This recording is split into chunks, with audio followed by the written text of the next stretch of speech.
Okay, we're gonna see who comes back. Give me a moment.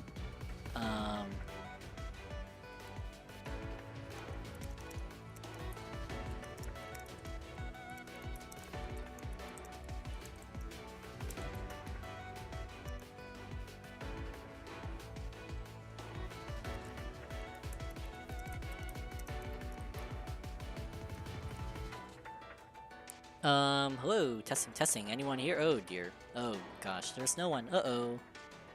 We've got a problem. I hope people come back. Dang it. Uh-oh.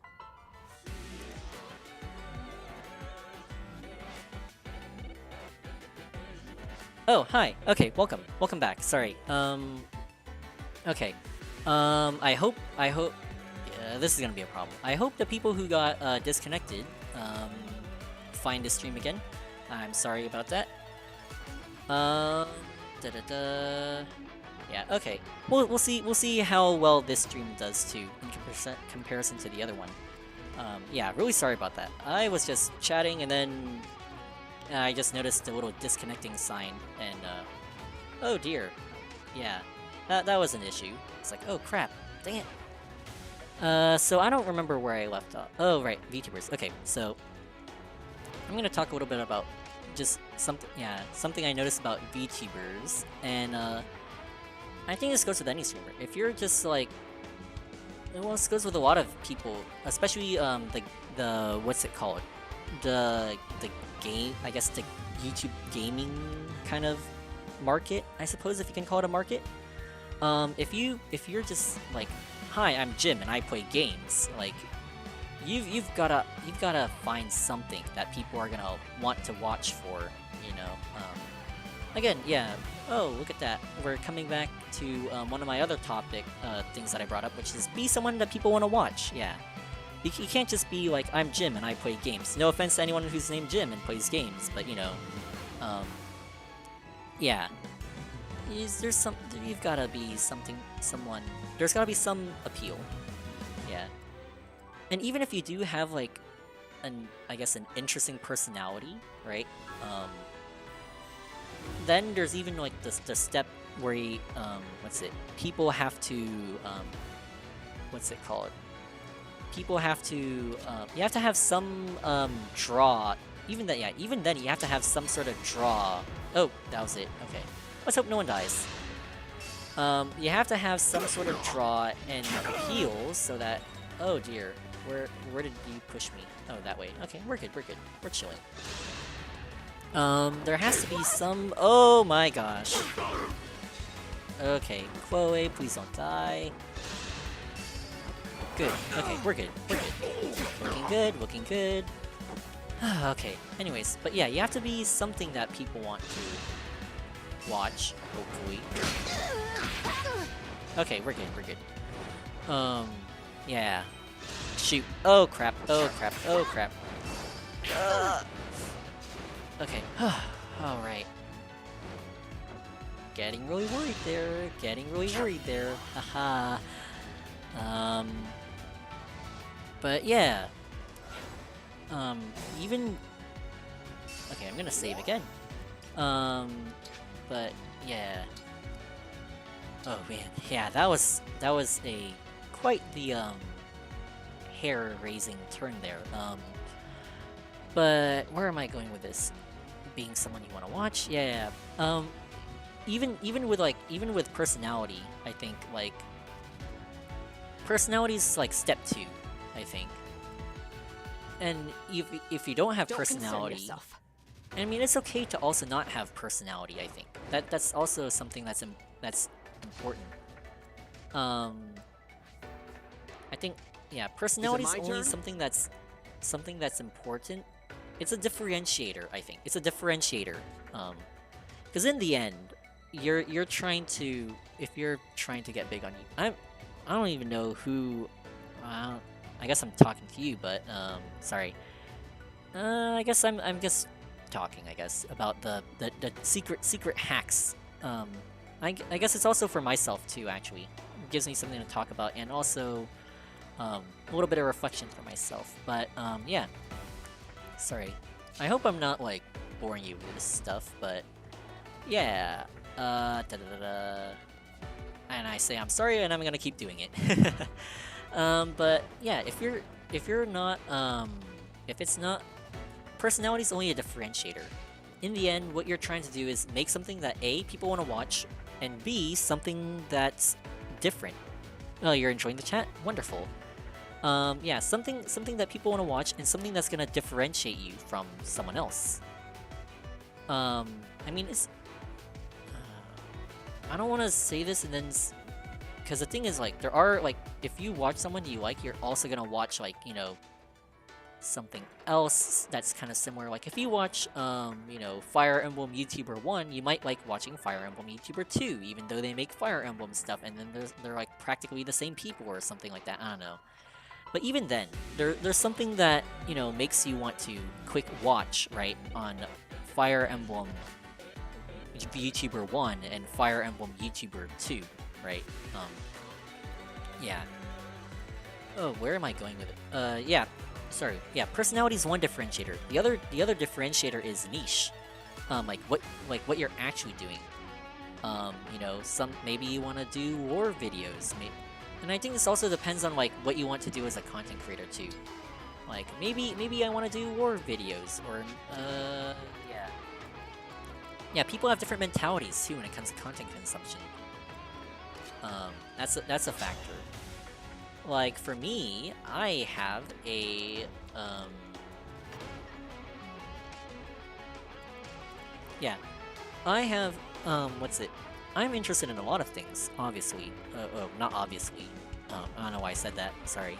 But I'm interested in a lot of things, and I'd wager that people like you guys are also, you know, people who are interested in a lot of things. Like we're not like confined to one thing. I mean, we can be, but we're not always, right? Confined to one thing. Sometimes, you know, the person who just wants to watch a funny streamer also wants to know the latest like lore for Genshin or Fire Emblem, right? There's niches for different things, I think. Yeah. And at risk of making no sense, I'm gonna reroute back to what I was trying to say, and yeah, niche, right. Yeah, so again, yeah, everyone's a mixed bag of interests.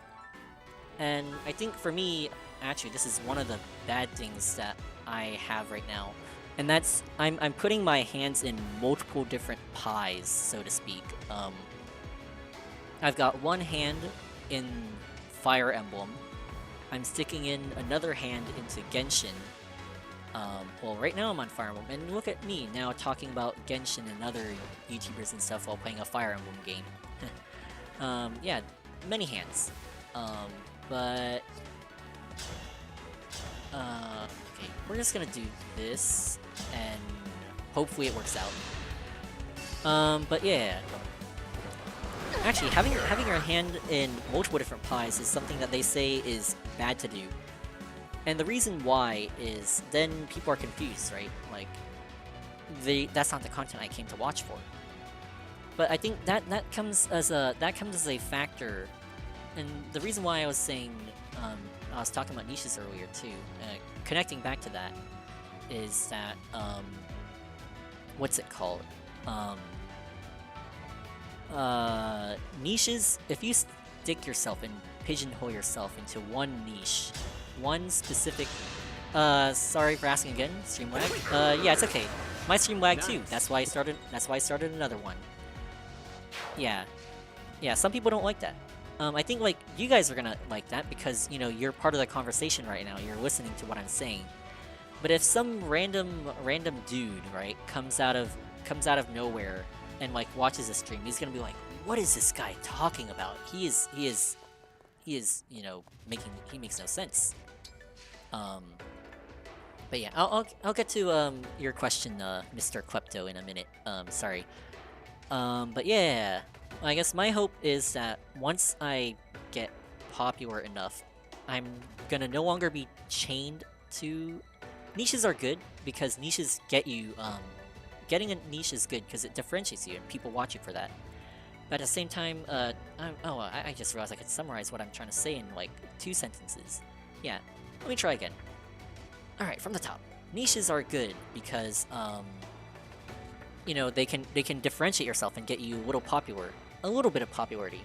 At the same time, if that means that you're gonna be pigeonholed into that niche, and if you don't have a personality, and if you don't find out a personality where people are gonna watch you no matter what, if you don't get a core audience, right? Then when you switch gears and you play another game, then you're gonna lose a lot of viewers and subs. So yeah, I think it kind of depends. What I'm trying to do is hopefully use this Fire Emblem niche and stuff as a springboard into a general audience that wants to watch me. Yeah, there we go. It took like just about 20 minutes to half an hour to explain all that. Okay, yeah, sorry. Alright, answering the question of why I changed my name. I think it's because my old name didn't roll off the tongue very well. I was thinking... Actually, yeah. So, story time. Okay. Story time. Let's see. This was back in, I think, this was October 6th, about a month ago. Actually, literally about a month ago, because I changed the name on October 11th. But, I changed my name to RNG because, it just didn't roll off the tongue very well. Like saying, my old name was, Nathan370PS, and I think saying Nathan370PS when you're trying to talk to someone is very hard. And also saying Nathan370PS to someone is also kind of weird. And also, like, yeah, it's just kind of it doesn't roll off the tongue very well. It's not good for branding, you know. It's a name and it's a number, a specific set of numbers and letters that you're gonna have to memorize. This is my point of view. Now I was thinking, like, you know, is anyone like it's a lot harder to recognize unless you've seen that name many times. However, something like RNG is a little easier to remember, right? It's an actual like set of word. Okay, it's not really even a real word. G is an actual last name, but I know RN isn't a real name at all. You missed a community post and was confused? Ah, nice. I'm glad you like the change. But yeah, Nathan370PS didn't roll off the tongue very well, and I think RNG is a little better because just in terms of branding, I guess it's a stronger brand. That's what I'll say. Makes it easier for like an outsider to come in and go, oh, RNG. That's easy to remember. If I'm looking for something later, I'll just search up RNG. And I think it also just makes it it makes things a little more personable, I should say. Like, you know, no one's gonna be okay. Actually, maybe people do call Phoenix Master 1. I'm going back to him again because he's someone I can think of right now with a number in his name. But yeah, also because RNG, exactly, pun. You're gonna remember that it's a pun. RNG, right? RNG, you know, pun. You're gonna remember that, hopefully. And that's what I was going for with that. Yeah, I mean, sometimes it can work, like with Phoenix Master 1, like, you know, that works. There's probably a couple of other people with, like, you know, names and numbers, right? But if you don't have, but even then, sometimes, like, people give them nicknames. Either you have, like, a very strong niche, or a very good nickname, or a nickname that people like to call you, right? It's just all about, like, I guess, how do you say it? It's all about how people recognize you. And I just think that Nathan370PS is, or RNG, I should say, is a lot more recognizable than Nathan370PS. Yeah. In short, branding. Yeah. Yeah, a lot of words for a simple one-word answer. I guess that's a bad habit of mine. I like explaining things in excruciating detail. But yeah, there we go. I hope that answers our question. And yeah, and I also hope that you guys enjoy the name. Actually, that was one of my big concerns when I first what's it? That was one of my big concerns when I initially. I'm gonna save real quick actually, just so I don't lose my progress. But that was one of my big concerns when I did the name change. It's like, it sounds kind of cringe. I hope people are gonna like it, and I'm glad people like it. So, yeah. And then, I guess, kind of correlating with the name change, I also did change. That's also why I wanted to change my profile picture too. Because I mean the Yoimiya profile picture was very nice actually. I liked it quite a bit. But I think eventually, like, I don't know, I guess I want an identity that's not someone else's character, if that makes sense. Like, I want an identity of my own, I think. And I guess, yeah, I mean, everything kind of ties together, because this was around, like, I think October 6th, like I mentioned, where I was like, my channel anniversary is coming up. And, you know, if it's an anniversary, it might be a good idea to kind of think about where this channel is going. It's been 3 years, and also kind of like rebirth it, you know? Yeah, rebirth it. Kind of like think of how I want to change things if this channel direction, the way I was going, is the way I want to go. Yeah. Notification. Oh, okay. Never mind. That was the notification that my stream disconnected. But yeah. Like, all this stuff that I'm doing now, like, you know, the profile picture changed, the name changed to RNG, like, starting these streams with a lot more personality and enthusiasm and spunk, I guess, so to speak, is all part of that quote-unquote rebirth of the channel, I should say. Give me a moment. Hang on. Alright. Yeah. That's just what it is. Yeah. So, yeah, that's why I changed my name and all that. And that also ties in with branding. Yeah. I'm sorry. I don't know why I'm repeating it. I already think I said what I want to say there. But yeah, that's what it is. I need to get stronger until no one can beat me. As long as I like and I'm happy with my changes, yeah. And then, I think I've already said this, like, a couple of times already throughout the stream, but I think having like this personality change. You're a pretty new viewer though. It's fine. Yeah. I mean, that's any view is good for me, and I'm glad that you interact a lot too. I really appreciate that. Yeah. Any viewer is good, and viewers that interact are actually, I like those. I mean, I also like workers. Don't feel bad if you're a worker. You know, I'm happy either way. Don't feel pressured into speaking. Actually, if you are worried, like, oh, I don't know what to say. Like, you know, I'm gonna, I like watching, but I don't know what to say. Like, don't worry about that. I think you watching, you leaving your support, you know, is more than enough for me. Actually, I might put this out as a community post later, but if you are watching this stream, there's a good chance that you are. Actually, I'm gonna preface this a little bit. So every week, every like Tuesday or so, I think, YouTube sends me this little thing where they go.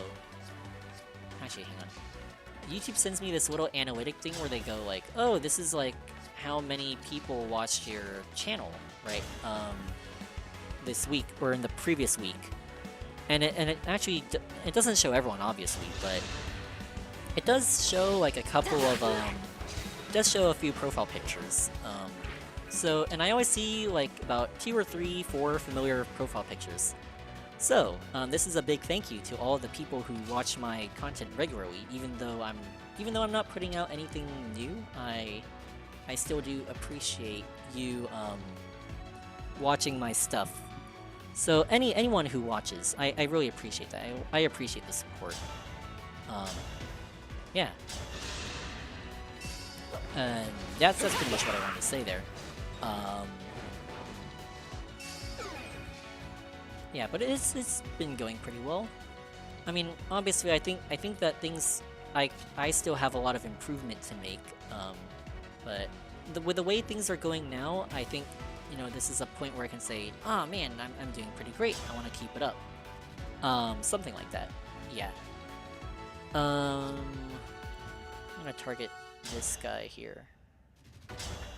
Oh wait, they're all silver great axes. What the? Observe your Ooh, nice job, Louis.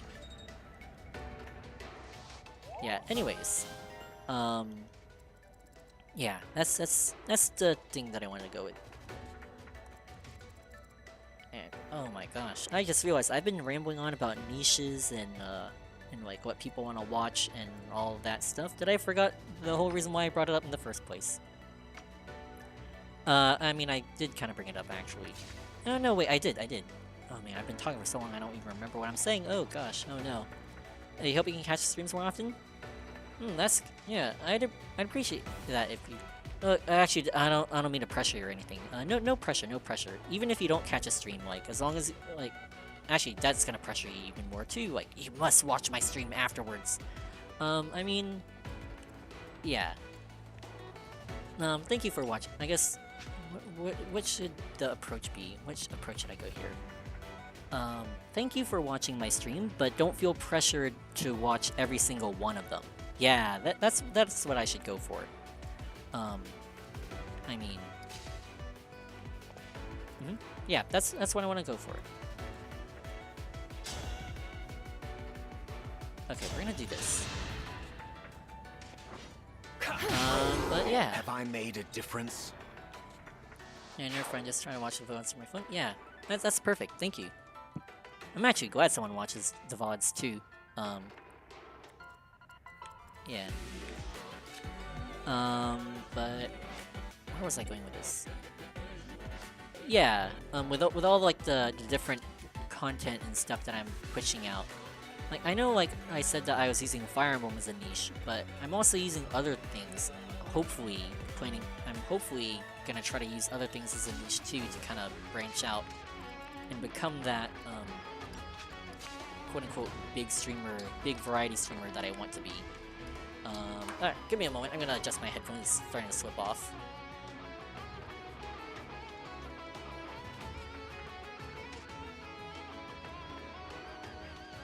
Ah, there we go. Okay, sorry. But yeah, that's where we want to go with this.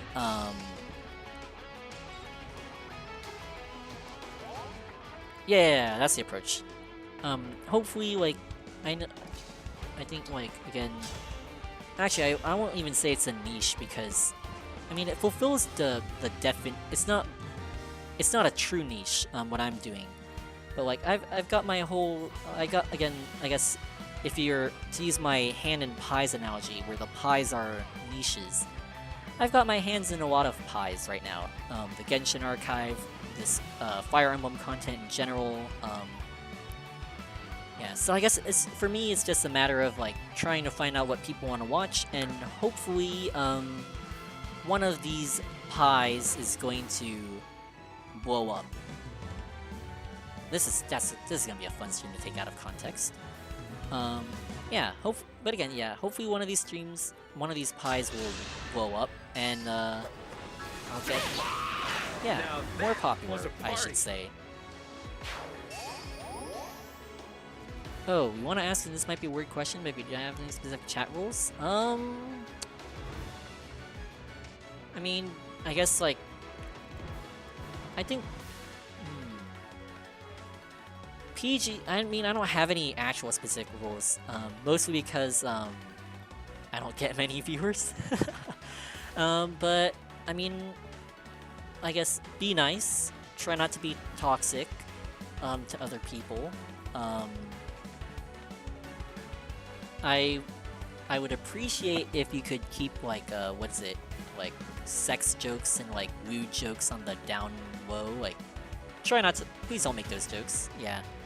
I wanna say, like, PG-13, but there are, like, I mean, there are some stuff that I'm okay with, like, I guess, like, okay, I'm okay with, like, talking about, like, a little bit of blood and gore, but I understand that, like, that's not everyone's cup of tea, right? So, like, let's try not, I guess, like, yeah, like, I don't know what to say, but, like, if it's, like, you know, like, I mean, I guess, I don't have any at the moment. Yeah, I guess like the two hard. I guess yeah, the two. As a viewer, you don't want to be on causing derailing or causing discomfort. You're good. You're good. Most of the time, I'm pretty chill right now because this is a small chat. There's like not many people, so when people are civil and people are chill, you know, we're all good. Yeah, no racism, obviously. Like the usual stuff. Don't be racist. Don't be sexist. You know, be a civil person. Yeah. No, I think no winks is a good one. Oh wow, thank you for helping me come up with my rule set here. Thank you. Yeah, don't do anything weird and abnormal. I would say be nice to other people, you know, don't like don't be mean to other people.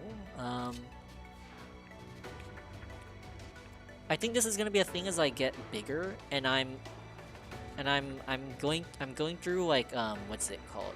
I guess like big rule though. This is gonna be a catch-all rule, I suppose. In addition to what our friend Klepto here has said. What's it? If I say I'm not okay with something, please don't continue doing it. Yeah, that's gonna be one of the hard rules. I'll let you know if you say something that I would prefer you not to say. I guess like something that's like really uncomfortable. Yeah, I'll draw the line. But yeah, for now we're all pretty chill. Yeah, nothing's too crazy is going on right now. So I don't really feel like I need to lay down the law or anything.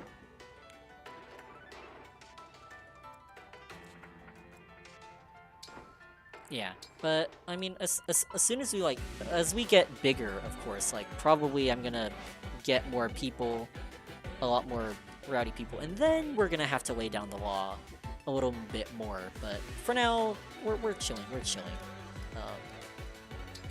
Yeah. Okay. So, did what just happen to me? What?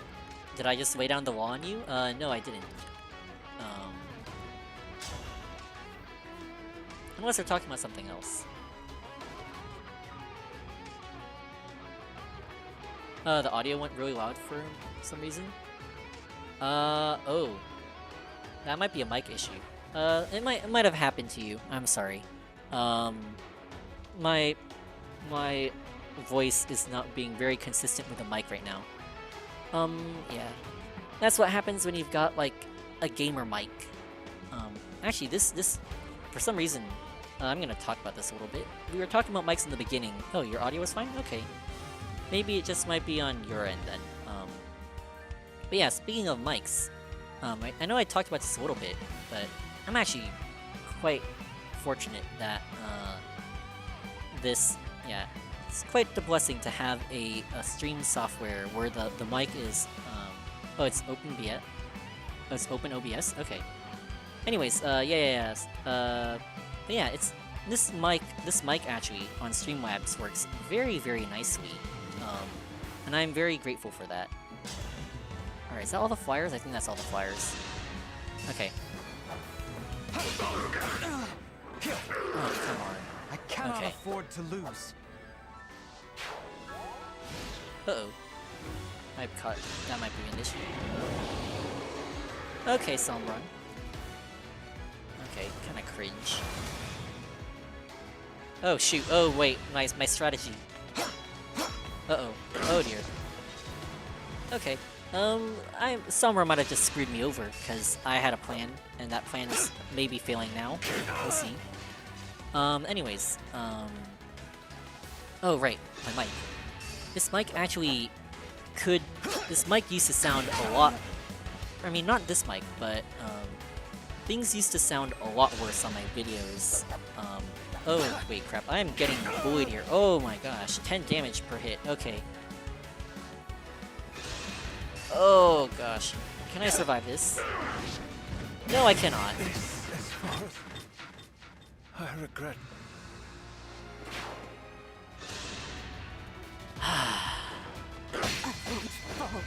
Wait, what happened to Ivy?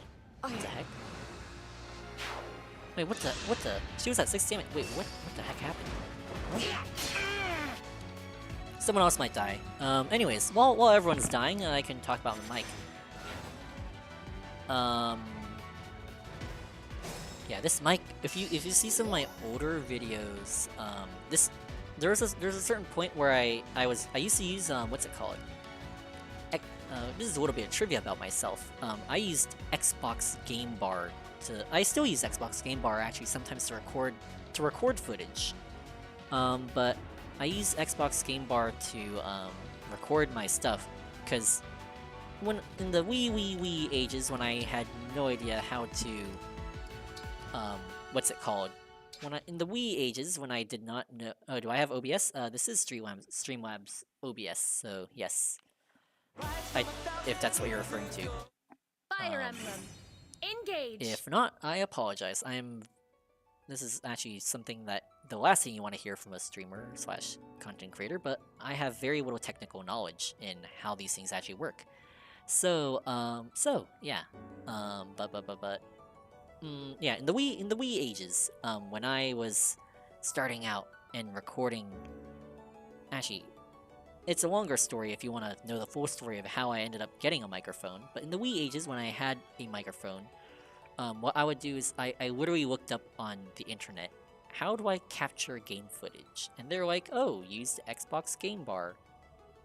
So that's what I did. And oh gosh, the mic quality is so bad on that. I mean, actually, if you do it right, it's not the worst, but it could be better. It's like, there's like an echoey quality to it, and there's just like a general like... I've never played, what's it? Like, if you've ever played like... I don't know if you have, but if you've ever like seen those like stereotypical like Call of Duty like third-person shooter game things where like they... Oh wait, she does have 6 HP. What the heck happened there? Oh, right. Okay, I remember what I was gonna do. I was supposed to heal her, and then I didn't. Okay. But, yeah. My mic quality was so bad. It sounded like a 13-year-old on Call of Duty. But, yeah, and then I learned that Streamlabs... Hey, wait. Streamlabs actually can record, footage. And oh, wait. When I stream, my audio sounds so much better. Maybe I can use Streamlabs to record audio. And that's what I've been doing since. So, yeah. The only gripe I have with Streamlabs, actually... Okay, not the only gripe, because, Yes. I've been griping quite a bit, now about Streamlabs. But one of my gripes about it... One of my gripes about Streamlabs, too, is, the audio's kind of quiet. And I think, again, that's just like a technicality that I have not figured out how to fix. Excuse me, not done yet. Look here. Yeah. For a good wind. It is what it is, I suppose. I'll I'm eventually your have to knight to command. figure out how to fix that. I'm just gonna Your orders, stand... please. Can I stand Louis, like, this way? In, like, Great Ether, maybe? Yeah, let's do that. I think OBS and Streamlabs are related, but not the same thing. Maybe. Because, I know the proper name for this thing is Streamlabs OBS, but I don't know if they're the same thing. Yeah. Understood. Anyways. Yeah. Mic issues, but that's something that I'll have to deal with, figure out where. And yeah. Finding what settings you like is hard. Streamlabs OBS is it's a modified version. I think it's like OBS but for like babies. Okay, maybe not babies. Like new people. Okay, that makes a lot more sense. I do remember vaguely hearing something about like how Streamlabs is like it's like an easier version of OBS for like streamers to use or something like that. And that checks out. Yeah.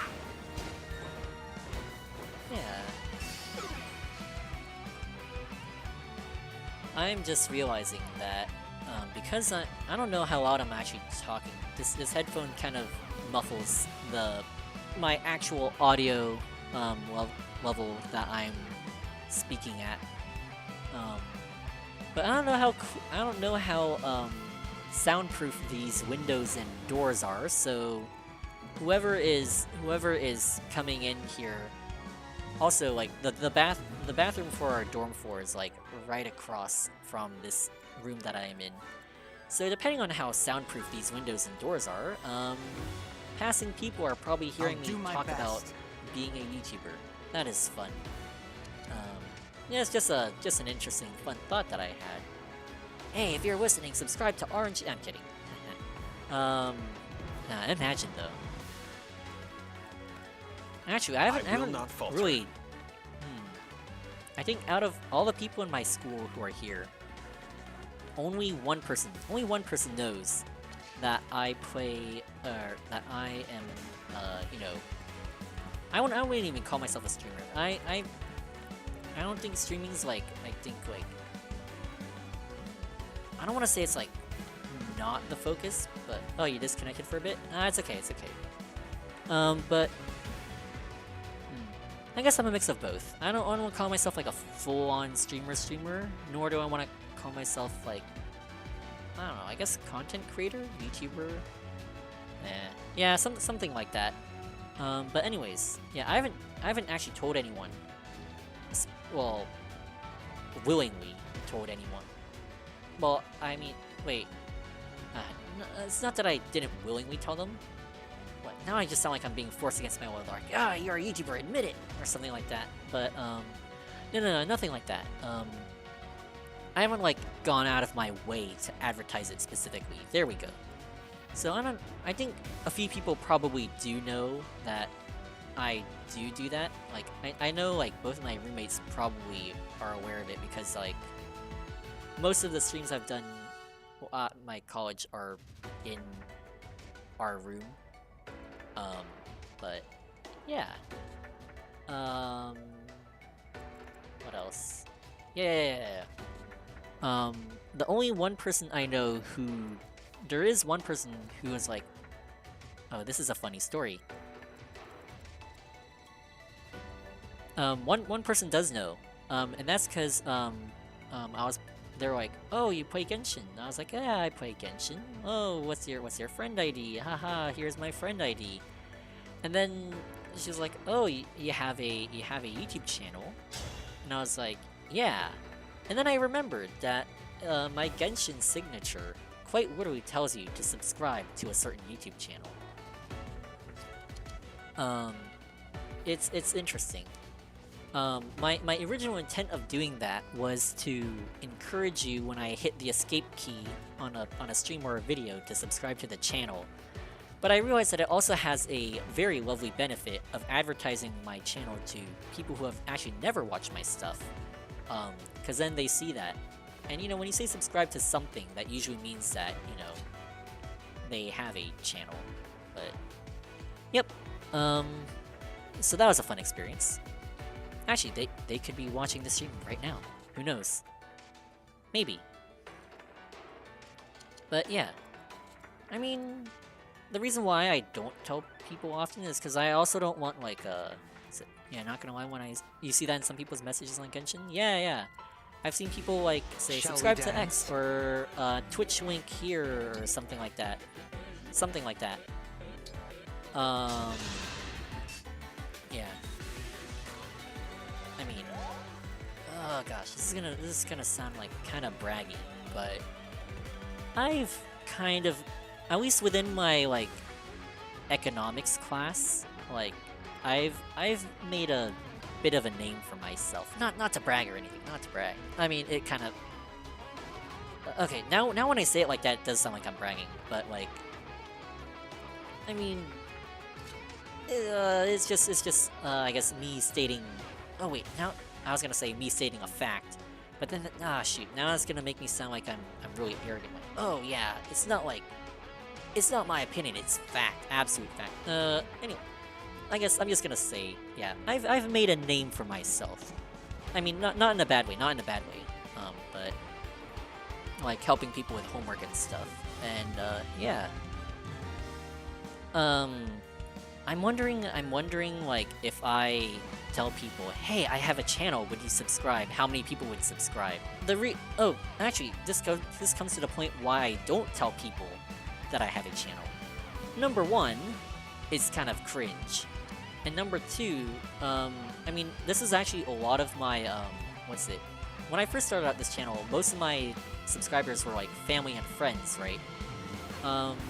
And I mean, I appreciate that. I appreciate any like bit of stuff that I can get, any views, any subscribers, families and friends that I know personally. That's always good. But also, I think like it comes down to the point of like I want to be someone that you want to watch because you want to watch my content, and you want to watch me for what I'm doing as a streamer, not because like you know me personally as like a friend, So that's why I haven't told anyone.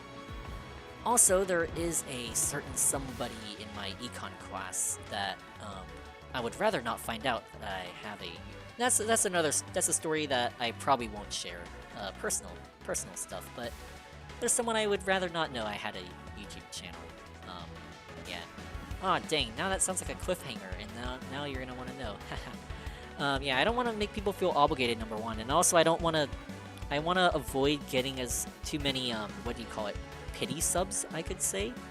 Like, yeah, entitled to my privacy, yep. Yeah. Yep, you can tell me once you come home from Thanksgiving? Yeah, exactly. Yeah. Oh yeah, Klepto. Yeah, he's one of my personal friends, so... Yeah, if I want to, of course? Yeah, of course. Yeah, I'll tell you. Yeah. But anyways, yeah. I mean, it's cool, and like a lot of friends and family, like you can see now, are watching, because I'm streaming and I'm talking, and that's always fun. But yeah, I think primarily I want to be, I want to, I guess, get subscribers and views on my own 2 feet. I mean, not to like throw shade if you subscribe because like you're a personal friend or family member. I appreciate that, but yeah. I mean, in the long run, there's only so many friends and family members I can make, right? So, yeah, it's all about getting the practice, standing on your own 2 feet, that kind of thing. And, in terms of, like, where, like, in terms of, like... Alright, nice. Okay. Yeah, glad that the point's coming across, yeah. And I think, like,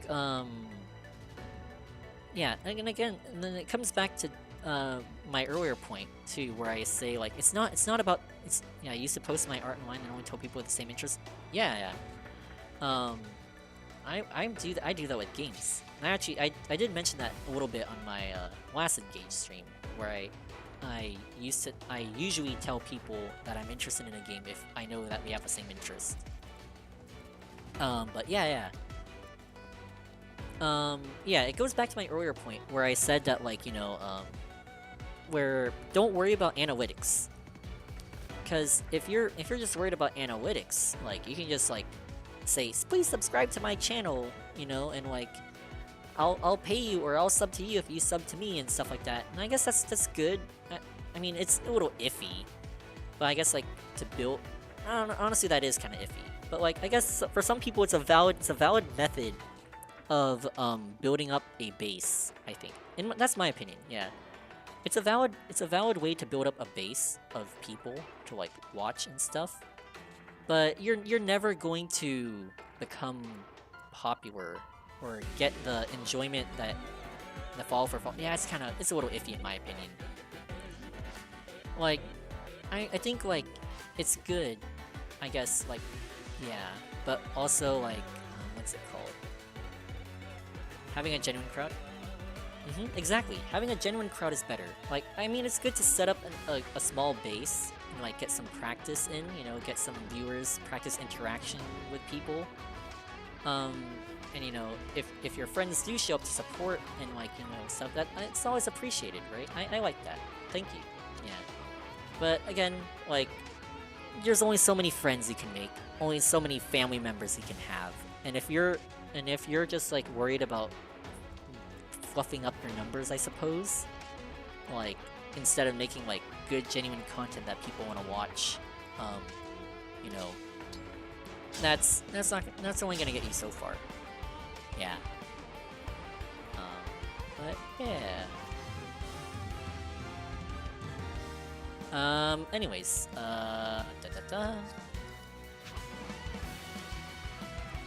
yeah.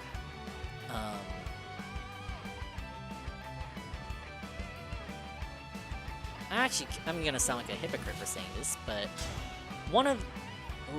little dirty little secret here. One of the subscribers on my what's it called? Yeah, one of the subscribers on my little numbers of subscribers is actually my own personal account. Oh gosh, this sounds so embarrassing to admit, but I was you know, like how when people are like, oh, who's your first subscriber? And it's like, oh, it was like, you know, my parents, or, you know, actually, maybe it was my parents that was my first subscriber. I was the second one. But yeah, a little embarrassing to me. And I actually am still subscribed to my own channel. I should probably get rid of that one day. Yeah. Actually, I do kind of want to get rid of it, but also it's like, it's nice, number one, it's nice having a shorthand to like kind of view my channel from an outsider perspective. And, yeah. I guess, what's it called? Yeah, it's nice to, number one, view my channel from an outside perspective, like how a viewer would. Number two, I don't know if that's how the algorithm works, but I'm worried that if I unsubscribe, then it's gonna like kind of set off a chain reaction on YouTube, and they're gonna go, oh, this guy unsubbed. Like, that means people hate, the content that is on RNG or whatever, and they're gonna, and then more people are gonna unsub, or they're gonna recommend the video less to people. So that's my worry right now, I guess. And I'm just putting it out there because I feel like a hypocrite saying that, like, you know, you shouldn't fluff your numbers and putting out genuine content is genuine. But that's something that I used to do. Yeah, full disclaimer. So there's no, like, dishonesty, you know, people don't say, hey, you're a hypocrite for saying this. You're gonna say the same thing just to stay more secure and make sure accounts aren't posting spam. Yeah. But yeah, I'm just putting that out there, full disclaimer, so, like, you know, I don't look like a hypocrite, I guess, for, you know, what's it called? For lecturing you for doing, yeah, so I don't come off as a hypocrite for lecturing people for fluffing up numbers, but also, like, me kind of doing the same thing. Yeah, so full disclaimer, I did used to do that, a little bit. Not to the extent of, like, follow for follow, but, like, I used to do that a little bit. And I mean, again, it was also just one personal account. I didn't have multiple alt accounts, like, all sub to my stuff, but yeah. Yeah, exactly. It's not like I'm making a bunch of side accounts. But I just want to put that out there so, like, if not to make peace with potential viewers to say, this guy's a hypocrite, to make peace with myself, to know that I am not being a hypocrite when I say this. I live That's to kind of fight overkill again. here, but alright. But yeah. I don't know, maybe that's just me being a self-conscious person, like, oh no, people are gonna think like I'm a hypocrite or something. Alright, let's heal Ivy up so she doesn't, like, freaking die. Thank you. There we go. And hopefully everything turns out I've got to A-okay. hang on. I seem very nice. Ah, thank you. I try to be.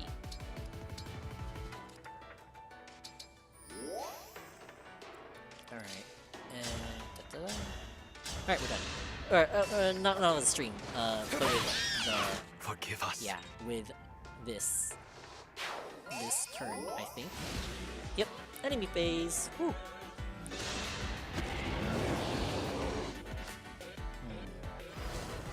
Alright, is there anything else that I can talk about? I've ended up... Let's see, what have I been talking about most of this time? Oh, I am a very... Ah, thank you. See, personal vouch there. Thank you. There was just one moment during the battle I could... Oh, wait, done on the fly? Oh, are you talking about, like, the game right now? Okay. Let's see. The game volume was a tiny bit louder than my mic, so my voice got a little lost in the game. Oh, okay. That's just a...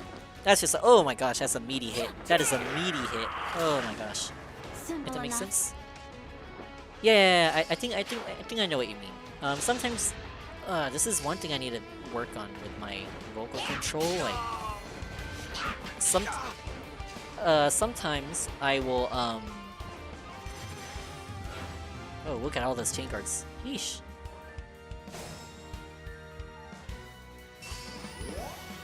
Okay, this is a problem. I have just realized that I am sitting here doing literally nothing. I have gone in circles, and I haven't done any damage to Sombron whatsoever. Big problem, big problem. Whatever you require. Anyways, have I been friends for a while? Oh yeah, we've been friends for quite a bit. Actually, Mr. Klepto, if you would like to do the talking here, I'll let you chime in a little bit. Yeah, we've known each other since like maybe 2nd grade, I think, right? Or maybe even 1st grade. I don't remember. Yeah, we've known each other for quite a while. 2nd grade. Yeah, there we go. Yeah, and then we kind of. I mean, I'll be honest, we didn't really hang out much. I think, right? I think you can agree with that. Until like maybe high school again. We were in the same PE class and we started talking a lot more since then and hanging out. So yeah. Yeah, it was like freshman year I think we started hanging out, and then you know COVID hit, and you know when COVID hits, no one. Okay, maybe some people were hanging out with each other, but I didn't really make a lot of contacts during COVID year. Yeah, we kind of drifted apart in middle school. Yeah. And then after like junior year, we started hanging out a lot more and everything. So yeah. We've been friends for a good while. But, yeah. I just realized I've been saying yeah, like, a lot this stream, like, yeah. Well, we'll see. I don't know if that's gonna become a tick or not. We'll see. I mean, I don't think you guys would mind, right? Hopefully? I don't know. I mean, yeah. I just said it again. Ooh, okay. Force of habit. My bad. Yeah, we reconnected. Yeah. Sorry, hang on. Yeah.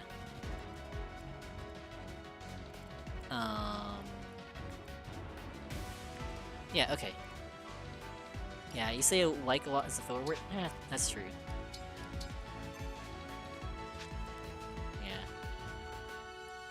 Okay, sorry. A little bit of silence there, cause I'm realizing that I'm running out of things to say.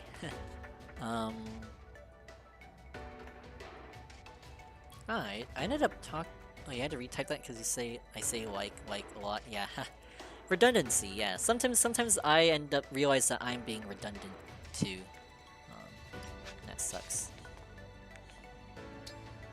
Oh wow. Actually, now that I think about it, this has been a good stream so far. Yeah, talking, you know, friendships. What's it called?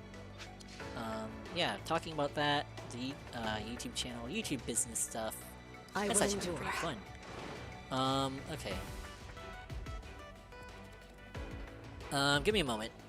For what other games do I like? Well, oh, look at that! I switched from saying yeah to ums. Let's go. Let's see, other games. Oh, there we go again. Oh, another filler. Gosh. Sorry. I actually wonder if that laugh sounded really breezy and windy. Sounds kind of weird, but I apologize if it did. Yeah, that's how the mic works. Unfortunately. Do I still play Amori? Ooh. No. Short answer. Play FNAF? No, I will not play FNAF. Oh gosh. Since like maybe I've heard about it, like in middle school, I've had an irrational fear of FNAF. It's freaking creepy, you know? Like, it's freaking creepy. That's all I can say. It's freaking creepy. Like, I don't handle jump scares very well. So I have seen like some of the movie clips, and actually, for some, I mean, it's not as bad these days. Like when I was in middle school, I could not handle like. Have I watched a movie? No, I've seen clips. I've seen memes. I have not watched a movie though. Though I would be willing to watch the movie. Like the movie actually. I love horror games, so you're massive chicken. Ah, I see. Okay, so yeah, let's see. Yeah, the movie isn't scary at all. I mean, actually, also, I think a big thing about the movie that has killed the horror for me is like the characters actually look, number one, actually kind of charming. I mean, okay, not in a like charming as in like the animatronics look smooth, it looks cool, like it looks like an actual kid's mascot, something like that. And yeah, I guess charming in that way, like cool, sort of, like yeah. And also, I've seen a bunch of like memes and stuff, and like I think the memes have kind of killed a lot of the scary bits for me, in my opinion. But yeah. Maybe I'll do it as like a punishment thing or punishment game, or maybe some like random stream in the future. But I don't think that's gonna be something I will genuinely, willingly like kind of do. Yeah, I think I could handle the movie. I can handle the movie. I won't be able to handle the game, the actual games. Yeah. Yeah, FNAF has gotten better for me in terms of how much of it I can handle. I can handle looking at the characters now. Yeah, number one, because like my sensitivity to that stuff has kind of decreased, and number two, the memes. The memes and stuff that I've seen just really aren't take away the scare factor. But if it was a jump scare, like yeah, I can't handle that.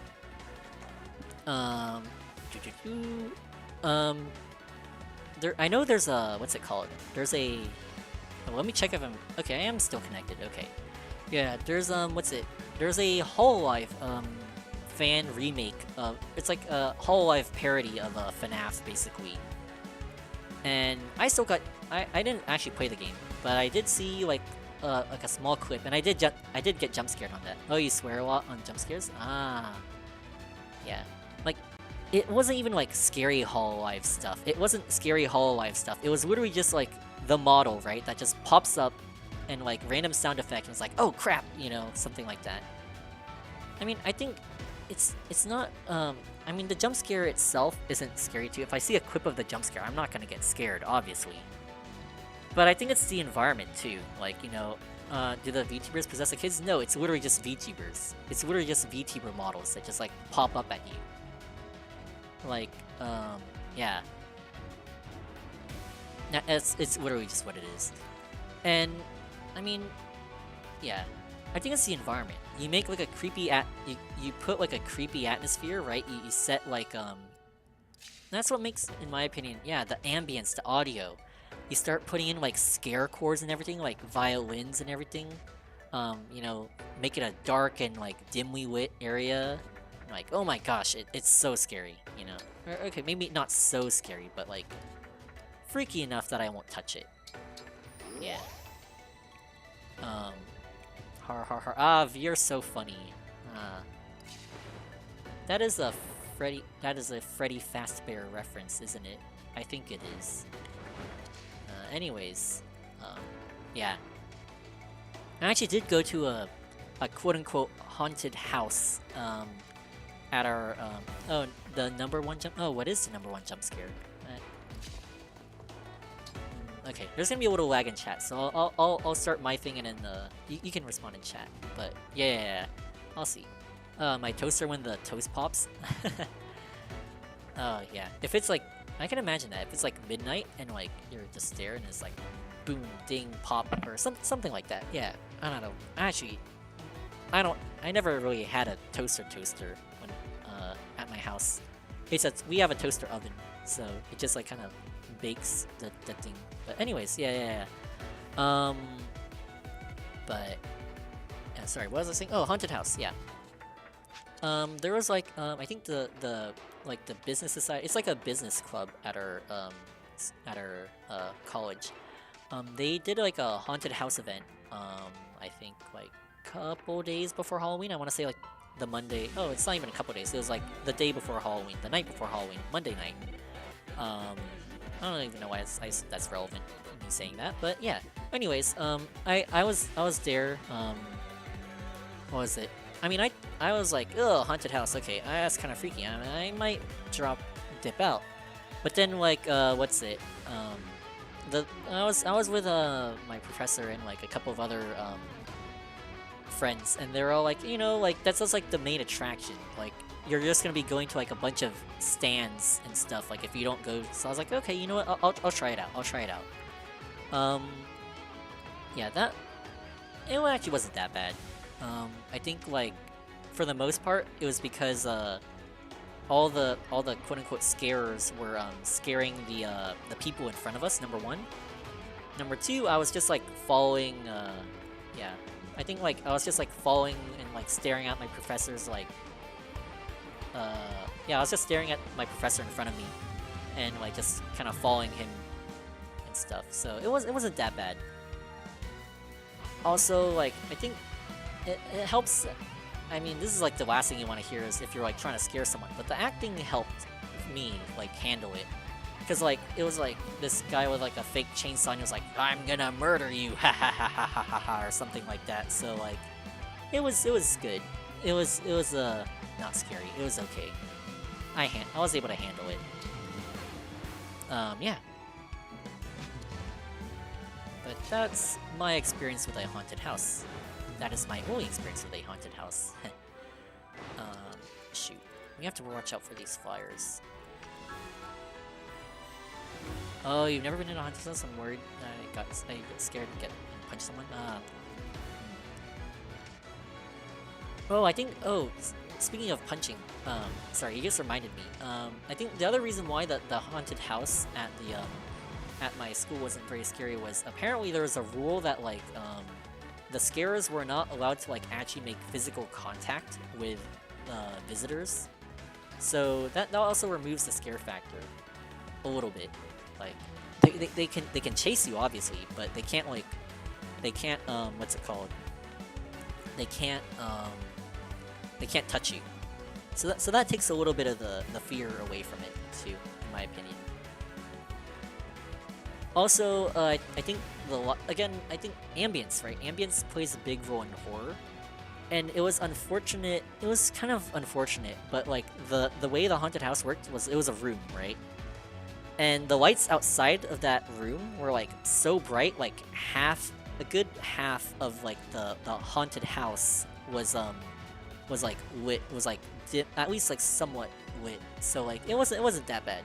It was okay. I mean, if I was there alone, I would probably have gotten freaked out, but yeah. All of those factors kind of helped quite a bit.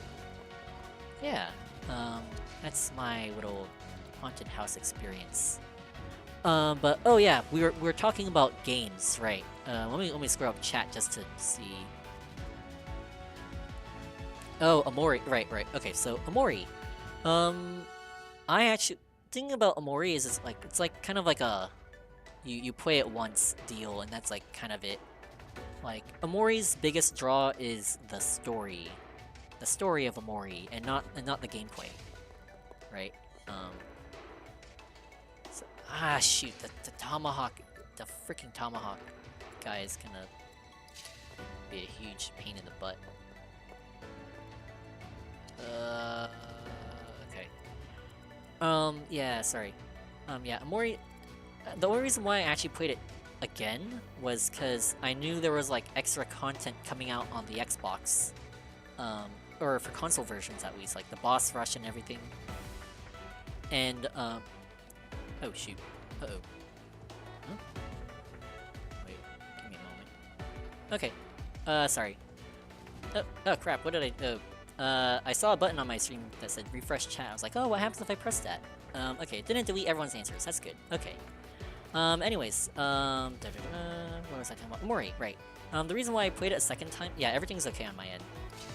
The reason why I played it again was because of the new Xbox console content. So that was what I did, and I think that was the big appeal of it. Why my Amori stream that had like a crap ton of images like jam loaded into the thumbnail actually did well. And that's rule number 3 of, okay, maybe this isn't a rule, but a helpful hint, I should say, if you're looking to get into YouTube. Sometimes following trends is okay. I would be very careful about this, because if you follow trends every single time, even though like you're not into it, if you're not into the trend, you're gonna burn out. You're gonna be always chasing trends, and you're always gonna be unhappy. But trends are another way to get people's attention. You've got your niches, you've got your niches, and then you've got your trends. If you follow trends, people are gonna watch you. That's also a big reason why some of my Fire Emblem stuff took off, because I think around the same time that Mori was getting their their console, and sometimes what? Sorry, yeah, and sometimes that can come across to the viewer. Like, you know, I think there's I don't know if it's a minority or majority, but I know there's people who are like, oh, I don't like this guy, he just follows trends all the time, you know. And to a certain extent, that there's a reason why, right? And like to that I say, like, you know, yeah, that's fairly reasonable, but there's a reason why people chase trends, because trends are where the viewers are. So yeah. But my personal opinion is, I generally try. When I say trends too, I mean like trends. When I say trends, I say like follow the trends of your content specifically, and not just like general trends. Like, I'm not talking about like what's it, fun TikTok trends or whatever. I don't know. I don't have. I'm just thinking of something, but yeah, trends within like, I think like your realm of content. Let's say like Genshin is both an Genshin is actually a very easy thing to follow trends with, because, you know, you've got your updates, right? So you just do things, and then when you've got an update that comes out, you start publishing stuff. Yeah. The thing about Genshin is because it's so updatey, like it's updating almost all the time. Like, you have to play a lot of catch up. Like, even with the enemy archives, like I haven't been very consistent with that. The last one I published was like from 3.2, I think. And now we're on 4.2, so we're like a whole nother, we're like 6-7 updates into the game. It's almost been an entire year since 3.2 came out. So yeah. But yeah, following trends like that can be a good idea. And that's actually how I got success with some of my Fire Emblem stuff, because all the 3 Hopes stuff that I was pushing out was like, yeah, the 4. Now, that's the thing about games, too. The 4.2 update came out, and so many videos came out for it because people are excited. Oh, you got the Archon Quest spoiled. Ah, I'm sorry to hear that. Yeah. Yeah. That's the thing. It just happens, I think, when games come out. Like, everyone starts talking about it. Especially, like, here's another niche. You've got your lore stuff, and here's another niche. The people who just, like, post, like, cutscenes on YouTube, right?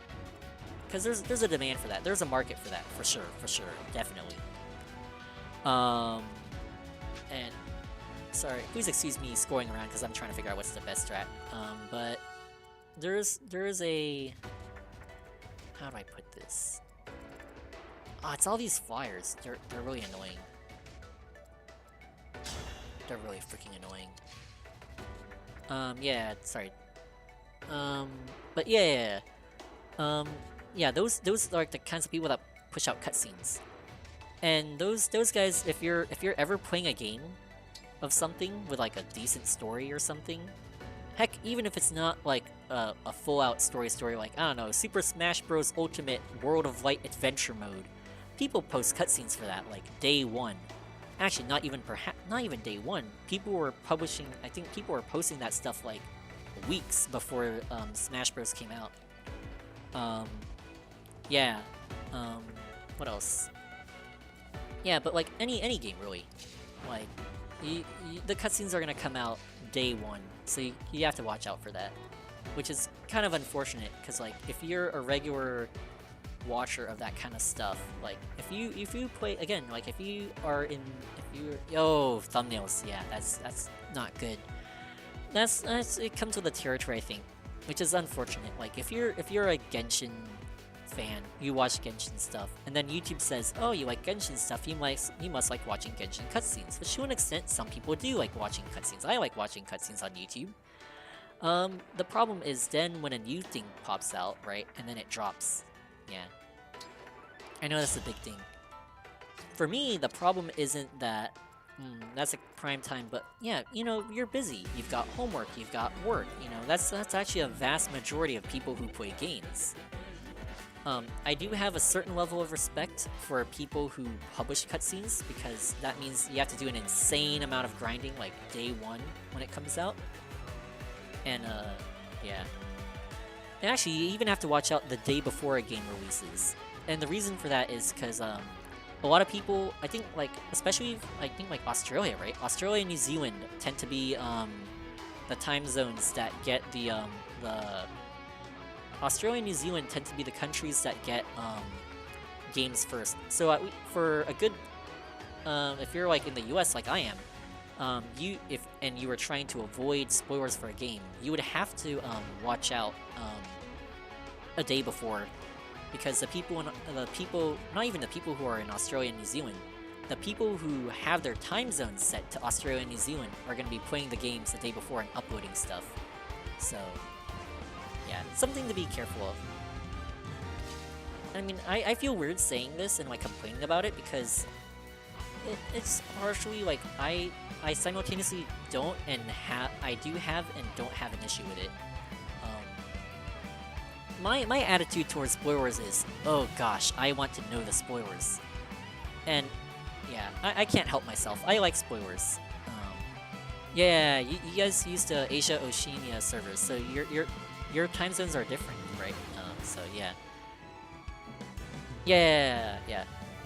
But what's it? Yeah, I'm. Yeah, the thing with me is, I cannot help but look at spoilers. If I know there's a movie that I'm interested in, or a game that I'm interested in, I have to see the spoilers. I want to see the spoilers. I don't know why. It's just curiosity, I think, and a lack of patience. But I cannot resist. I can resist spoilers to a certain extent.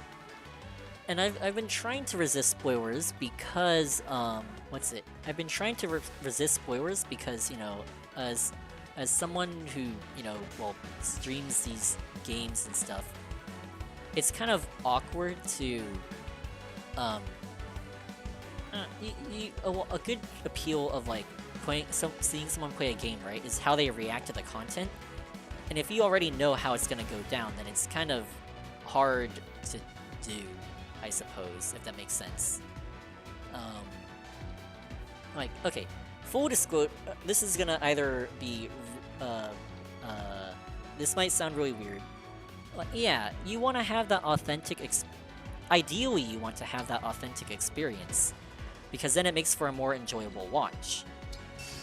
On the other hand, if you, have gotten spoiled already on the game, and, if you have gotten spoilers on the game, then it makes it a lot harder to authentically react to something, and then, you know, things get kind of weird. As an example, I'm gonna give a full disclosure. I am completely aware of what happened. Okay, maybe not completely, but I do have, like, all the major spoilers for the 4.2 Archon quests. I know the stuff. I know like the. Actually, I think you said you got. Actually, you said you got some parts. Oh, you did. When you say you got the Archon quest spoiled, does that mean like everything or a little bit? I'm gonna tread carefully, but I'll tread carefully just as a precaution. But there are some truths. Oh, not like everything. Okay, I'll tread carefully then. There are some truths about Farina that I could not help myself, and I saw the stuff and I clicked on it because I have zero impulse control, and now I know like a lot of what happens in 4.2. Now, that's gonna be interesting, because I was planning on streaming 4.2 sometime. So, usually when I see a spoiler and I end up playing a game, right?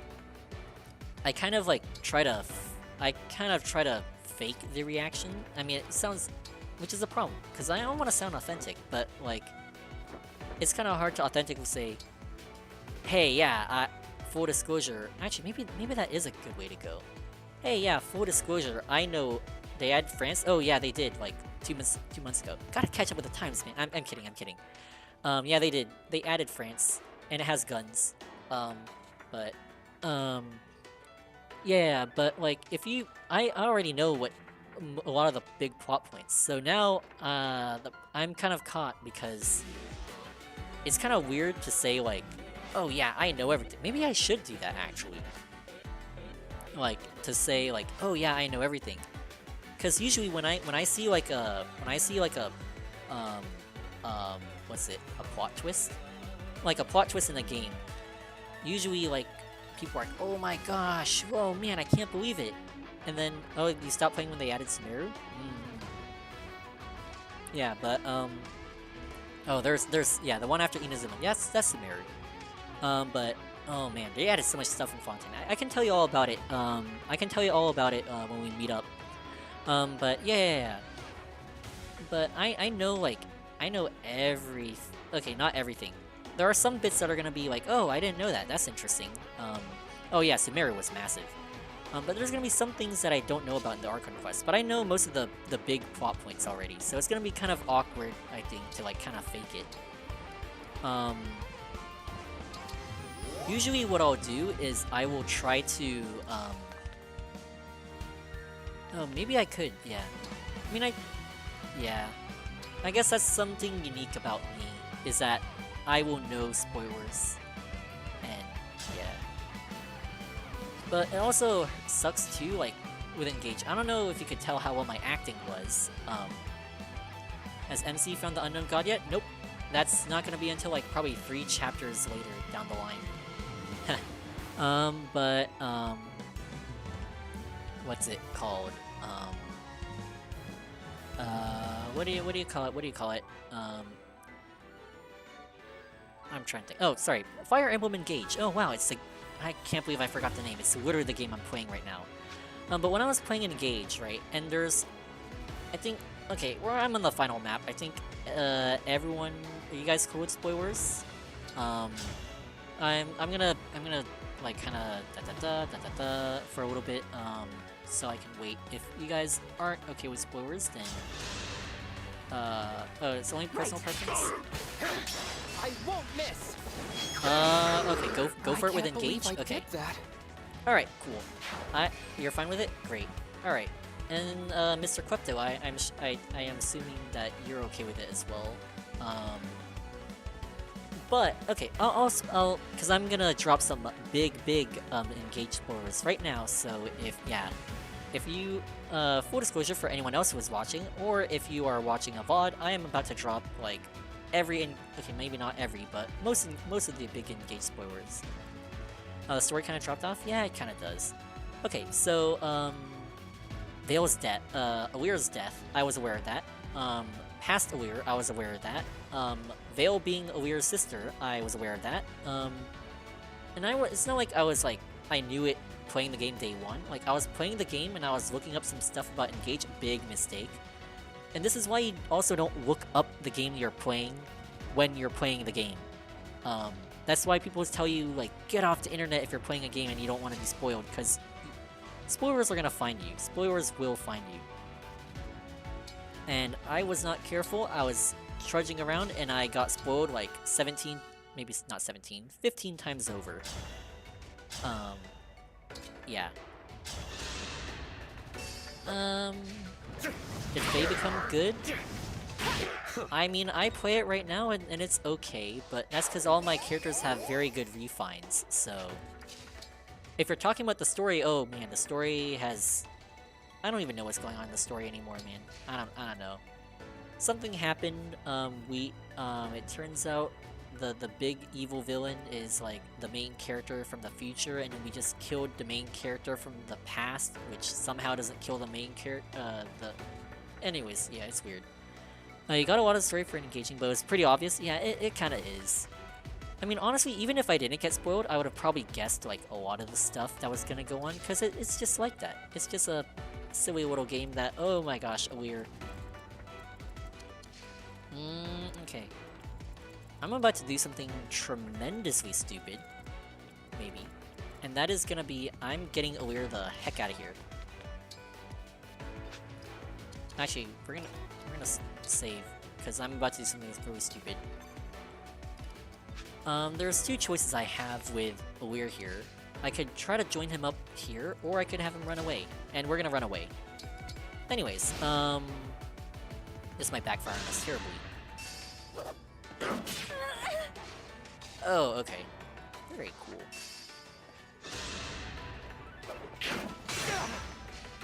Alright.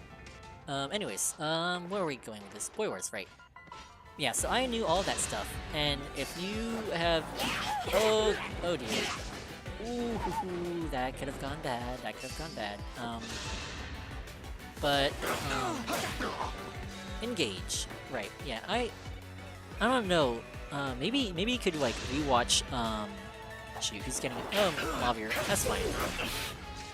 So, maybe this would be a fun watch, a rewatch, maybe. If you, want to take a look at... Oh my gosh, what is... Oh dear. This is getting bad. I'm getting... Shoot, I am getting overwhelmed. I'll manage. Big... Are we? We'll see. Okay. Yeah, spoilers. Yeah, this might be a fun little rewatch if you want to try that. But you can see, how I act to, like, what are supposed to be, like, big reveals. And, like, yeah. See how I react to big reveals. Because sometimes I try to act like... Oh, I try to... It's not like I'm overreacting, like, oh my gosh, that was such a big plot twist! But, like, I try to play it off, I think, like, oh yeah, yeah, okay, oh, cool. Oh wow, what the heck? Where's the fell dragon? Yeah, something like that. Where's the fell dragon? That's crazy! You know, something like that. So you can, that might be a little fun game. See how I act, and react to quote-unquote spoilers. And see if that was a genuine reaction? Yeah, maybe that's a little fun little game you wanna play. See if that is a genuine reaction or a faked reaction because I saw a spoiler and I already know how it's gonna go. And oh gosh, we are surrounded by flyers. I freaking hate this. Yeah, fun little game. Alright. I'm gonna let's actually look at the game real quick, sorry. We have an issue.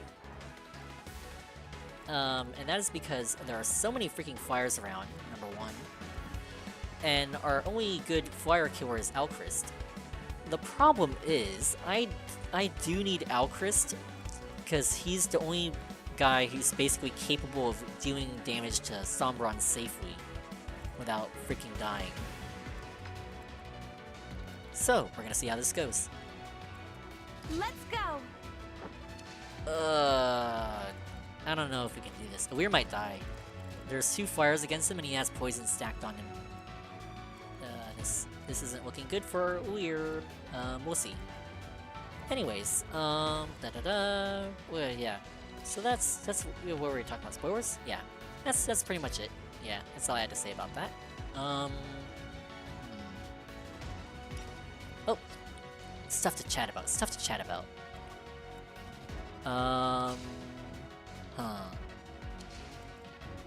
Alchrist to go... Dude, Alchrist is like... Not only is he very good at killing flyers, but... Oh right, more of my favorite games. I forgot about that. I'm sorry. So many tangents and I'm starting to forget the initial, thing that we talked about. Favorite games. Let's see, so... We did Omori, Fire Emblem... Civilization 5 is a very enjoyable game for me. I guess just the Civilization games in general.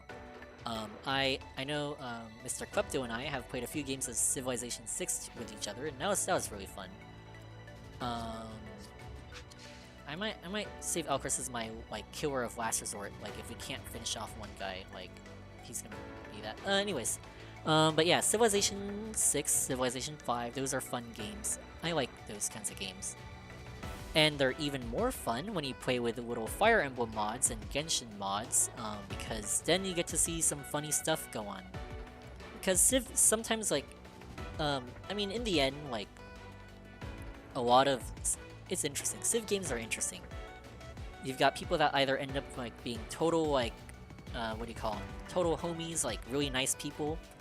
Or they end up being, like, really jerkish, or they end up being like super bloodthirsty evil people, which is really funny.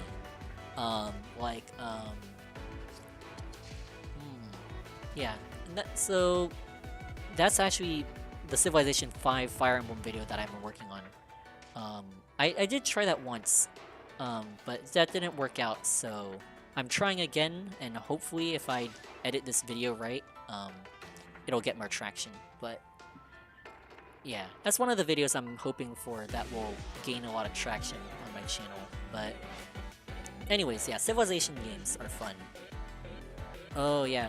I'm gonna warn you, if you're watching the stream VODs, they're very dull and very boring.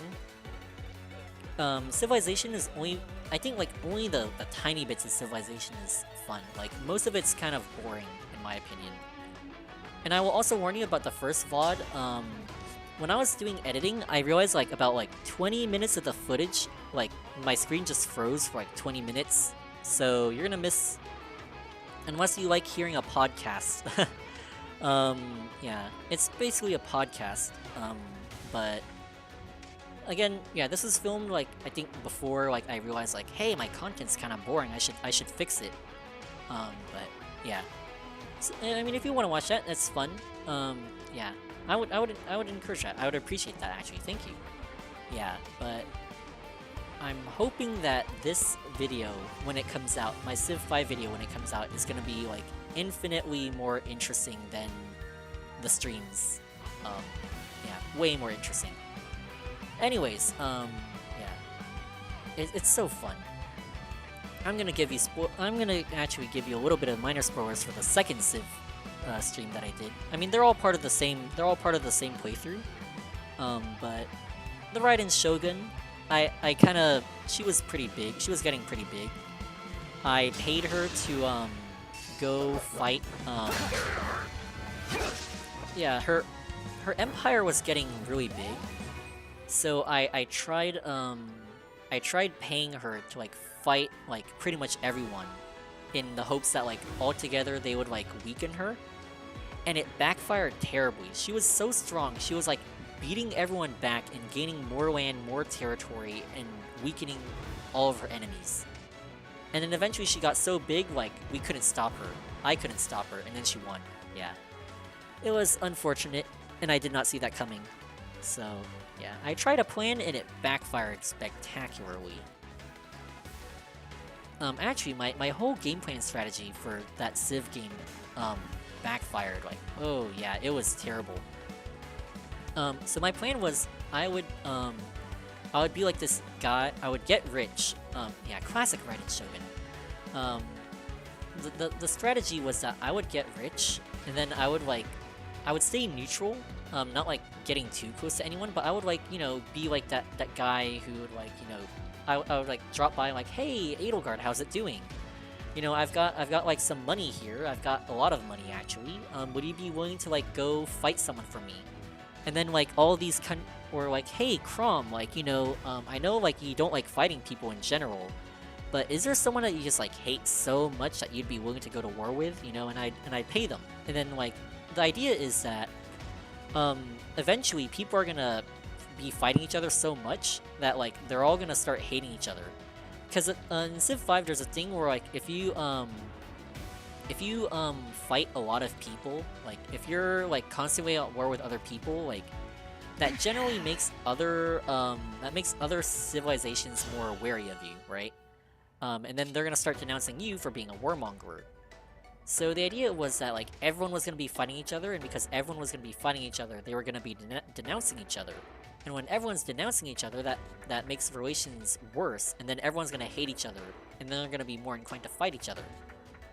Problem with that is that that strategy implies that you're gonna be unscathed by all this conflict. I was not. And that also implies that there aren't gonna be any clear winners. There's just gonna fight, and it's gonna be a draw, and both sides are gonna be weakened. That was not the case. What ended up happening was, I got sandwiched between, Edelgard was to the north. I couldn't expand to the north, because she was there, and she would have gotten mad at me. And then, oh, she was a jerk. Edelgard was such a jerk in that. She's always, actually, no. AI Edelgard is always a jerk in any Civ gameplay. They programmed her so that, they programmed Edelgard so that, like, if you're playing as her as an AI, like, she is a jerk. She is programmed to be kind of a jerk. She's willing to do anything for her own ambitions, regardless of, like, who else is, like, getting offended by her.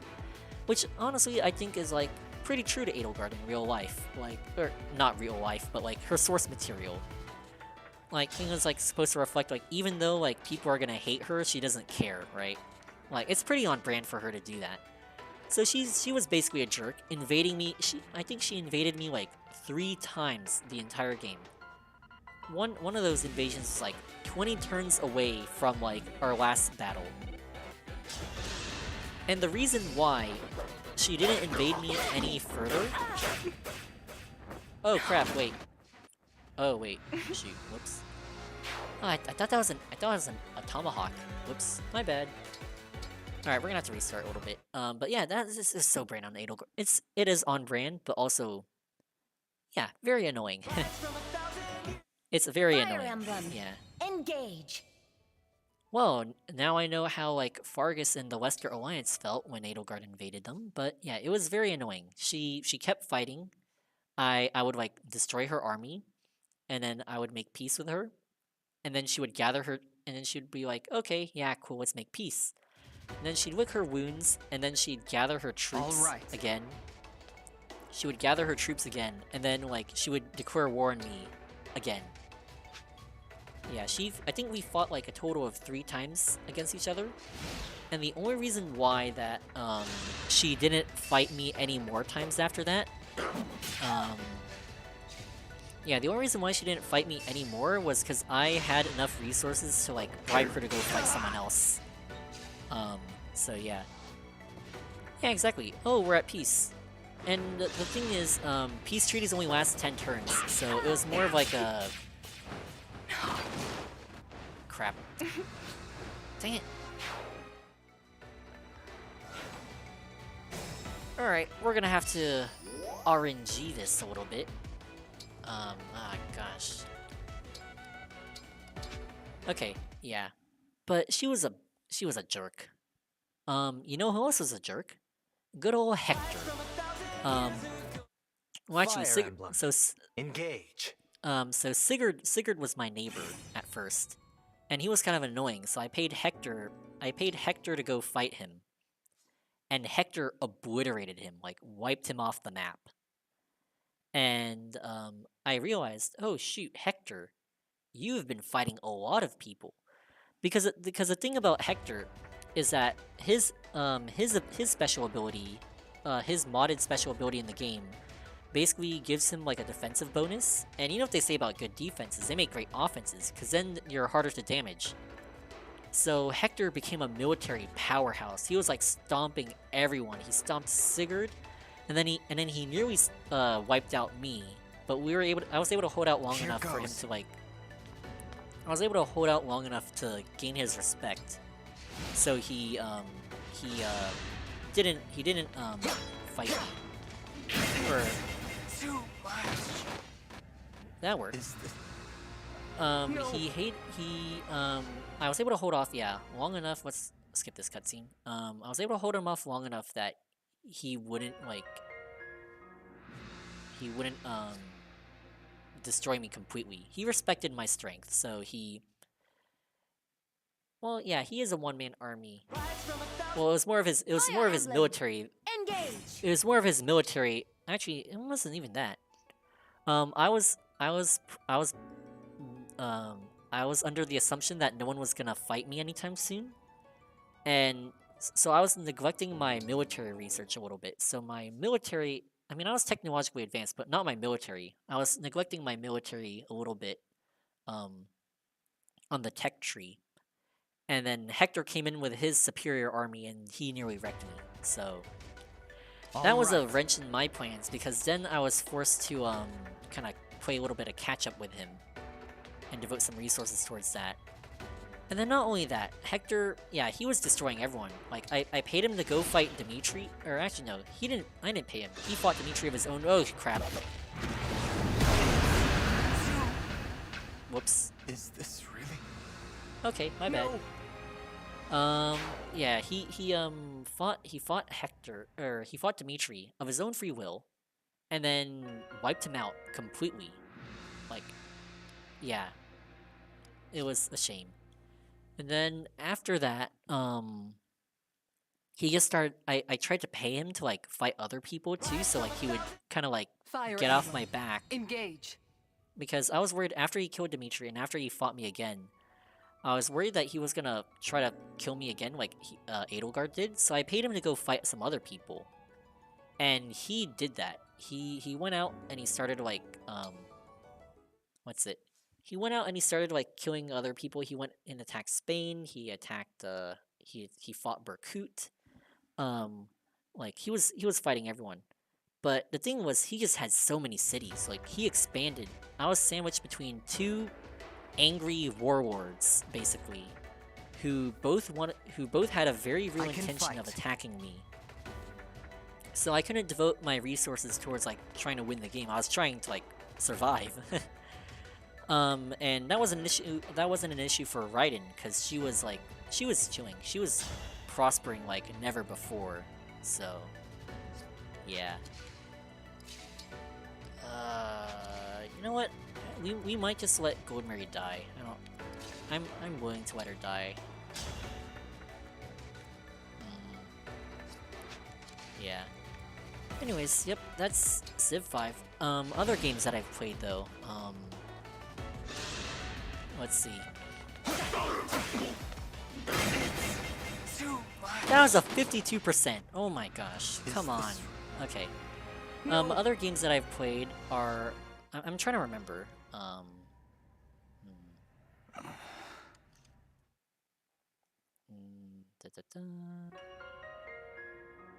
Let's see if I can find the question. So... I'm sorry, I'm trying to remember what games I have played. Everyone wants a clown on him today. Oh my gosh. Main character syndrome right here. Fire Emblem. Engage. But yeah. Other games I've played, Civ 5. Dude, I'm trying to remember. I'm sorry. Oh, Super Smash Bros. I think you've not. I've talked about it a little bit, I think, but oh, games I've played or games I want to play. Oh, I see. Okay. Yeah, I've played Breath of the Wild and Tears of the Kingdom, but again, those are actually those two are a little more open-ended. Like, you can play it.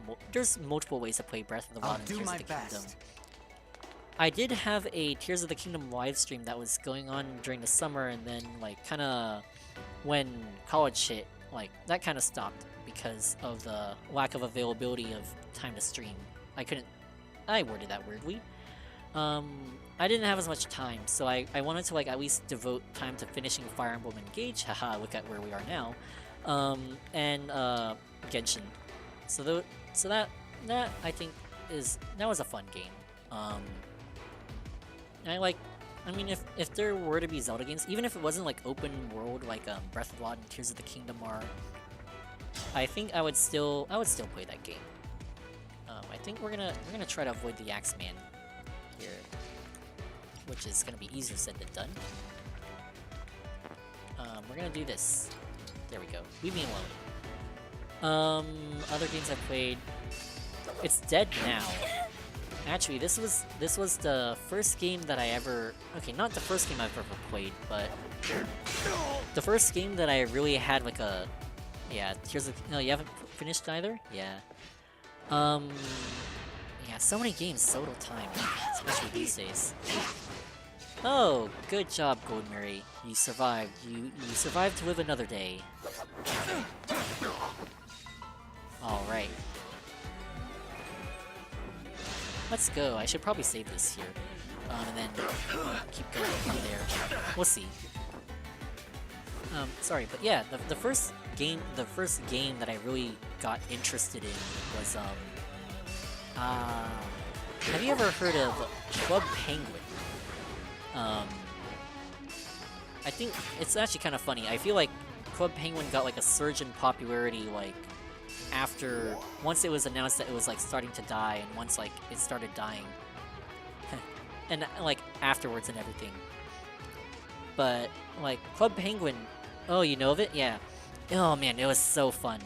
Honestly, my favorite part of it was like all the secret agent stuff. That was really fun. I knew the Club Penguin secret agent lore. I was quite well versed in that. Oh yeah, I did say I was gonna save, right? Yeah. But that, I mean, I think it was kind of fair because the Club Penguin's like secret agent stuff was like pretty much the closest thing like Club Penguin had to like a cohesive story, I think. So yeah, also it's just pretty fun. There was also like some ninja stuff, I think. Oh, what did they call it? Cardjitsu or something like that. Basically, elemental rock paper scissors. Oh, funny thing. Funny little trivia. I mean, I don't know if it's really trivia. Oh, you played Neopets? Ah, web browser games. Yeah. There was one Cardjitsu game that I really liked. It was Oh, you're whacking on Club Penguin War. Ah, I see. Yeah, there's another oh, this is actually another game, I guess, mini game that had a cohesive story. And that was Cardjitsu Snow. Basically, so Club Penguin has these like mascot characters, right? Which are basically just like, I guess, the main characters. I guess you would call them like vision holders in Genshin, or like, or maybe not vision holders, and like they're not main characters that you play, but like they're like basically celebrities in the Club Penguin world. One of them was like this like dojo master whose name was literally Sensei. That was what they called him. And he had this like whole backstory where he was like friends with like a walrus and everything, and they like trained together in the art of like, you know, ninja, whatever. And then one day there was like, I guess like this walrus guy wanted power and stuff, and then he got jealous of Sensei because he was like so much better or something. And then one day Sensei and the walrus, oh, his name was Tusk, by the way. So Sensei and Tusk, like they fought together, and then like Sensei like accidentally blasted. Okay, that sounds weird. Sensei accidentally, I guess like went to Sensei went used too much power, I think, and he like kind of threw Tusk into like a cliff, and then like it caused an avalanche and buried Tusk basically. And then Sensei tried to look for him, but he couldn't find him. And then Tusk was like, "Oh, I've been abandoned. I must get my revenge." Oh wow, that's like Scaramouche actually, now that I think about it. But anyway, sorry, I'm looking for something, Vonari. But yeah, this isn't exactly Secret Agent War, but this is more the Ninja War, one backstory. Yeah, and then, so Tusk wanted revenge, and, he, like, summoned, like, a snow ninja army to, like, Tusk walks to the Scaramouche could fight. I mean, honestly, like, being abandoned and then seeking revenge is, like, a pretty common plot. But, yeah, I know you were joking, but... Yeah, and that'd be wild though if like some dude from MiHoYo like saw this like Canadian like game and was like, wow, yes, I will base Scaramouche lore off of that. But yeah. Oh, the reason why I bring this up is because Cardjitsu Snow was practically multiplayer Fire Emblem. You had like True Ascara War, yes. You have like tiles like this, and then there's like 3 or like 4 different like snow ninjas, snowmen on the map that you had to like kind of beat. And like everyone had like was it? I think like yeah, depending on like the element that you, there was like 3 ninja characters, right? You could play the snow guy, the fire guy, or the water. They're like classes almost, actually, now that I think about it. It's basically classes, a class system. So I think like snow ninjas were the weakest, but they have like the greatest mobility and the greatest range. Then likewise with fire users, they're like in the middle, and then water users are like tankier, but they also have like 1 tile range, and they can only attack at 1 range. So it was literally just multiplayer Fire Emblem now that I think about it. And I'm surprised that I haven't made that. I made that connection like a couple years ago, like just recently. I was like, oh man, now that I think about it, there was like Blue Tiles and Karjitsu Snow. That was like Fire Emblem. Oh my gosh. But yeah. Club Penguin's the other game that I played. And then, oh, Super Smash Bros. That is the... I think I mentioned this in the other stream, but Super Smash Bros. Was like kind of like gateway to the larger world of video games for me, at least. And yeah, that's how I got introduced to like video games and like, you know, stuff like Fire Emblem and all that through Smash Bros. Yeah. Yeah, sorry, I sound like I'm rushing through it. Let me see, is there any other stuff? Because I'm also again running out of stuff to talk about. Super Smash Bros. Is cool, but I'm garbage at fighting games. Yeah. I mean, I would say for me, I'm pretty good at Smash Bros. Like if you told me, if I were to fight against like someone with like who plays like casually on and off, like I could probably beat them reasonably. I could obviously beat someone who's never played before. Once I play against like someone who's like actually like follows like the competitive scene and like knows all like the DIs and the inputs and everything, like oh gosh, I have like a lesser chance of winning at that point. But yeah, Smash Bros is fun. Understood. How can I? This guy's quite the pain in the butt. As you wish. Can I kill him? Oh, I can. Okay. We'll see if we can try to get this guy out, because he's annoying. Ah, dang it. Nope. Okay. What else can I... Yeah, favorite game. Any other games I've played? Breath of the Wild,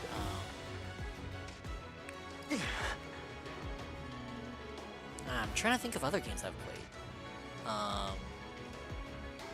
Genshin... I mean, the rest don't really... Oh, there is a web browser game that I did play for a while called Kingdom of Loathing. It's a fun little game, like stick figure game. If you've heard of if I played Genshin... Oh yeah, I have played Honkai Star Rail. I actually do have a couple of streams of it on my channel, but I never got past the Belobog. I never got past the Belobog thing, I think. The finals part of the Belobog arc, because I couldn't get my Trailblaze level up at the time. Yeah. I mean, I think also, like, I don't know why, but for some reason, for me, like, the Honkai Star Rail War is a lot more confusing than, like, the Genshin War, so... Yeah. It's fun, though. I'm familiar with some of the characters from there.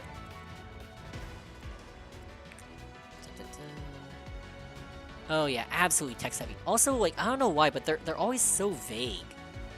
Like, I think Genshin's kind of guilty of this too, but like, it makes sense. Like, Honkai is just vague. It's just so vague. Like, there's like some like random like you could be like playing like simulated universe, and there's this like random lady in like what's it? There's like some random lady, and she's sitting there, and then she has like a glass of wine, and she pours you some or something, and is like, "You want some?" And then you're like, "Oh yeah, sure." And then like all of a sudden the world spins around you, and like you're being you have a gun to your head or something.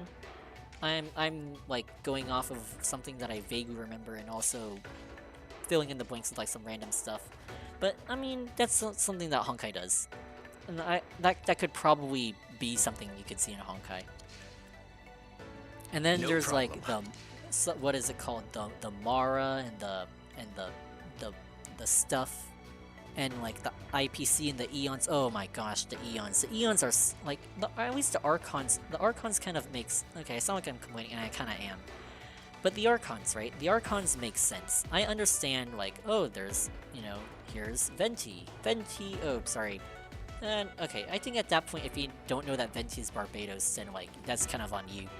But like Venti was a wisp, and then like he like became an Archon because like Andreas. It makes sense. It makes sense. And like you can tell what like you ask someone what very heavy war. Like you ask someone what Venti is, and you can say, oh yeah, Venti's like a wind spirit, right? You ask someone what you ask about like the Eon, I don't know, what's the Aha guy? The Eon of I don't even remember the name. But yeah. But like those things, the Eons are like so much more vague than the Archons are. Like the Archons at least are kind of human, right? There's a human aspect to them, and that makes them make more sense, I think. Eons, like you don't see playable Eons, like they're just there, yeah. You just remember the paths? Yeah. But it is what it is. We gotta figure out how to do this. There's too many flyers.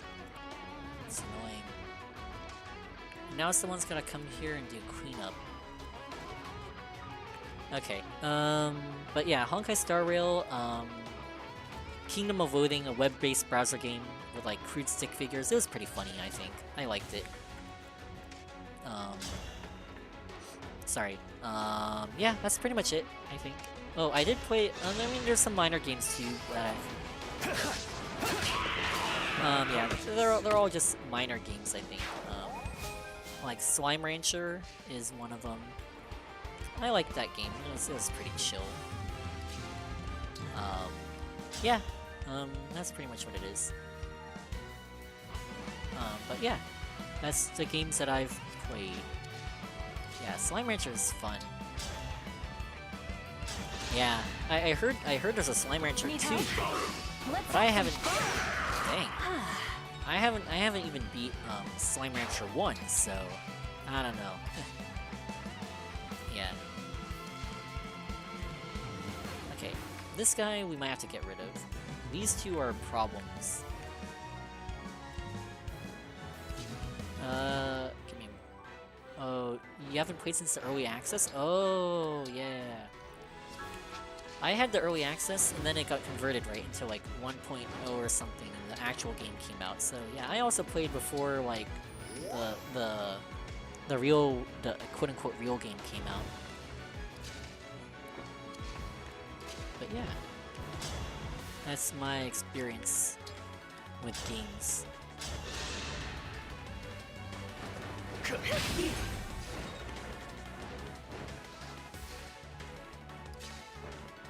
I mean, now that I realize it, like, there aren't many actual, like... I mean, no, I have played a lot of games, but, like, it always just starts boring at some point, I think. Oh, Minecraft used to be free? Dang, I didn't realize that. Oh, I guess I did... Well, I guess, yeah, I have played Minecraft too, but, like, it wasn't, like, super into it. I actually did, play, like, I tried doing a little bit of Minecraft at the beginning of my channel's early life, and that didn't work out, so... I mean, I think it was just unfun for me. Also, I made a mistake. I was like, oh, maybe I can play on hard mode and we can all point and laugh at how bad I am at the game. And it just ended up being really unfun, because like I had no idea what to do, and also it was kind of a pain to edit, so... Yeah, I kind of pivoted away from that. Yeah.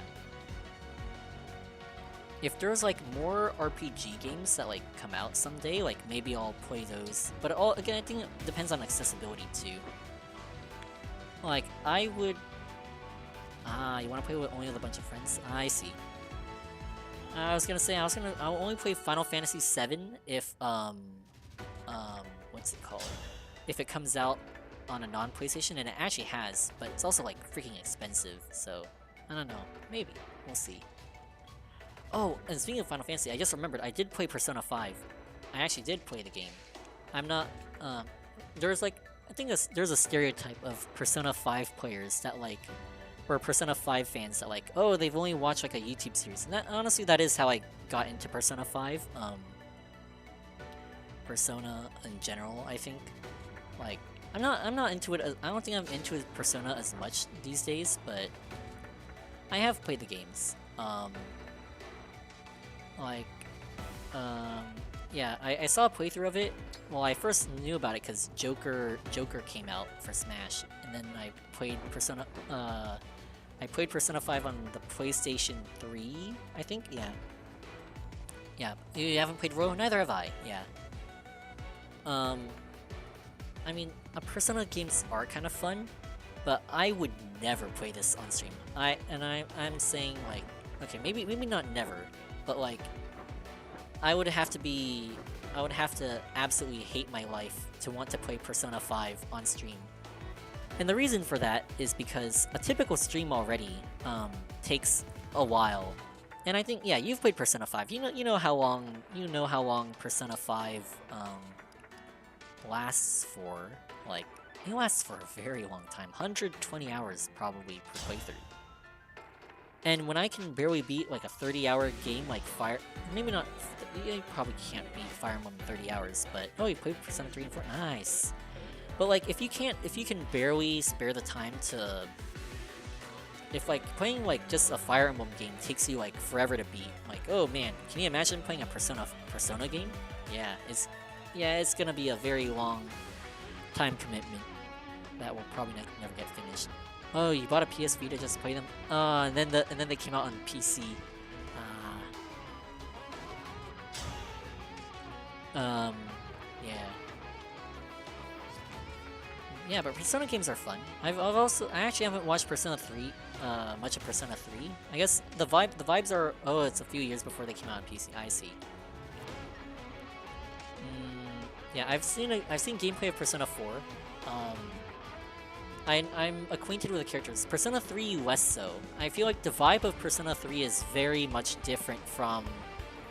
Yeah, the vibe that Persona 3 has is very different from Persona 4 and 5, I think. That's just my opinion. Sorry. Yeah. Oh, I'm leaving Pantrio wide open right here. That's okay.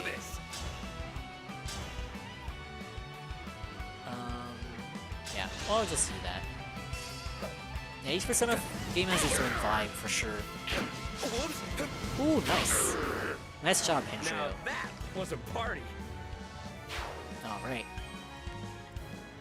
What am I gonna play the remake? Maybe. I heard the remake is coming out. I might watch like a stream of it, I think. That's probably what I'll do. Where are you going, sir? Ah, okay. That's okay. Yeah, bully the Alfred. That's okay. You can take it. Okay, maybe you can't take the... Oh, crap. Oh, wait. Oh, wait, shoot. Please don't crit. Crap. Ah, dang it. I didn't expect that guy to hit. Oh, you got into Persona 5 because of the meme animations? Ah, I see. Yeah, Persona memes are kind of funny. Oh, shoot. Ooh. Yikes. Uh-oh. Please miss. Let's go. Nice. May all find salvation. Nice job, Pantrio. Oh, this isn't looking good.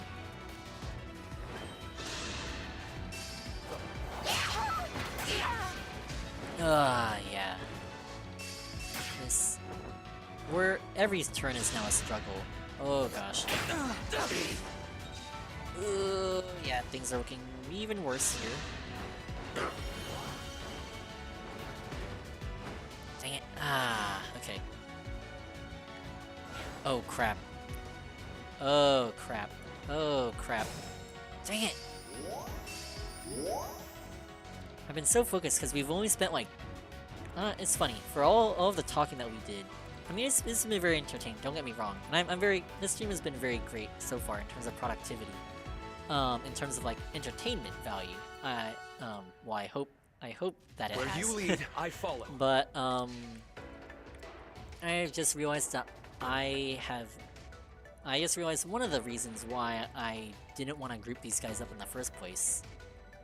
Yeah, it's okay. You're not becoming a distraction. I mean, the whole point of this stream is entertainment value. If I wanted to beat the game, I would probably beat the game. I mean, it's more so about the entertainment than just beating the game. For me, at least. It's okay. Don't worry about it. Shoot. We're gonna have to figure out how to get out of this pickle. But yeah. What were we talking about? Oh gosh, I'm forgetting. But yeah. Were we talking about Persona? I think we were, right? Yeah, Persona, yeah, Persona. Yeah, the memes are fun. Good ol'... Okay, this is gonna sound weird. I know Toro Adachi is like, you know, he's a jerk, right? You know, you shouldn't emulate him, like, he's... Oh, the menu, Alright, Toro Adachi is a jerk. I mean, like, he's not someone, like, you'd want to associate with in real life, you know? Like, I think, you know, I think that kind of goes without saying. But, what's it? Alright, I'm not gonna lie, he's freaking funny. Like, have you seen those, like, memes where it's just like, Adachi! And then it's like, there's like a Vine boom, and it's like, Adachi! Vine boom, and I don't know, I find that funny. I don't know, I think just looking at Adachi is, like, really funny. He's funny. For some reason. I don't know why. Like, I think it's, like, the face, like, it's just, you know, it's just some dude with, like, messy hair and a red tie, and he's just there. And then, oh, and there's that one edit of him where like somehow his waist has been like cut down like a ton, and like he's like really short, and it's really funny for me for some reason. I don't know why. Yeah, it took the longest time for me to realize that he and the MC had the same V8. Yeah, it's pretty interesting. Man, but Adachi, I don't know, he's just funny. And maybe it's also like the fact that he's like quite this. He's a big snarker. 50% Adachi, exactly. I should... Is there anyone that could potentially heal Mavier? We might have just screwed ourselves out of having a playable Mavier. Crap. So many fires around, it's like a freaking plague. Dang it. Okay. But yeah. Oh, wait, dance with oh, wait, I could. Gotta dance. Oh, wait, why didn't I think of that? Okay. Yeah, let's try that. Dun, dun, dun.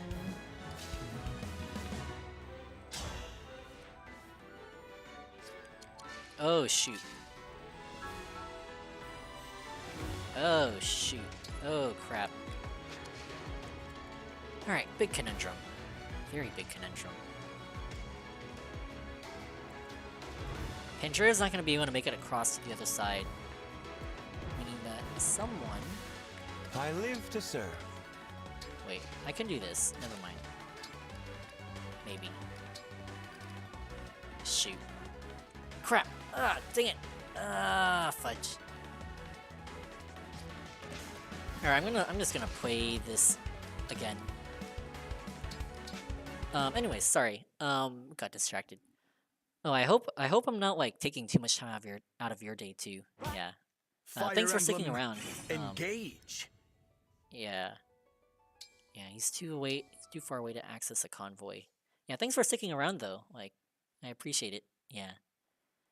Yeah, make sure if you haven't gotten anything to eat yet, yeah, try to... Yeah, you're having a good time? Alright, nice.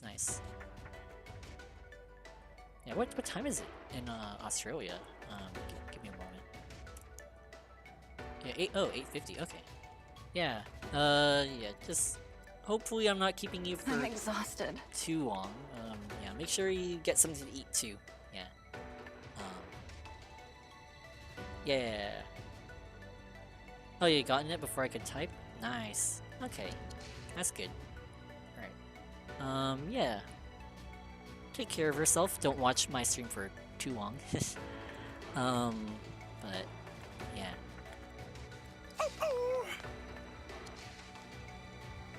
Okay. Give me a moment.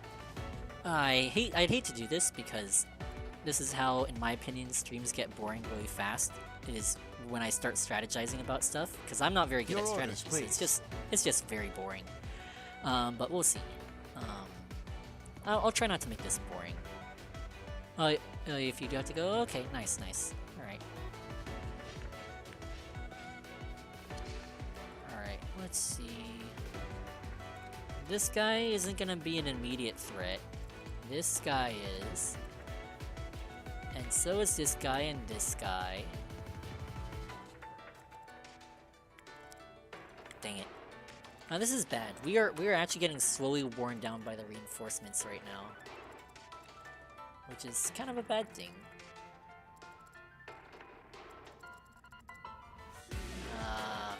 Too many flyers.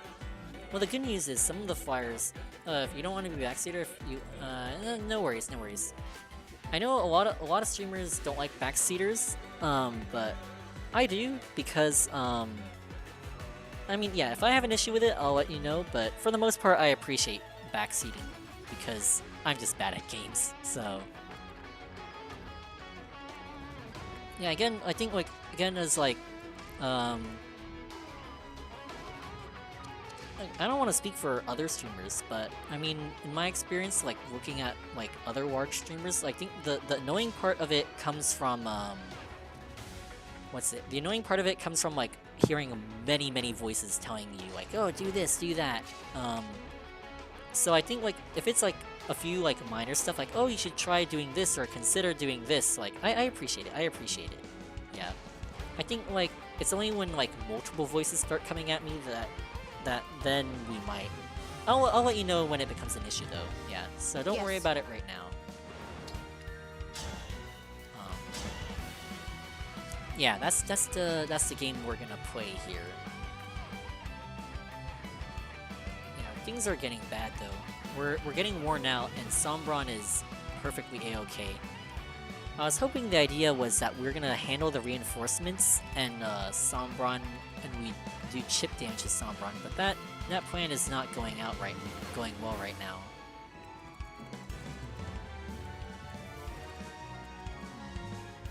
It's been a while since we touched Engage, but does Celica have a heal with her Engage? I do not think she does. Yeah, Celica, I don't think she does.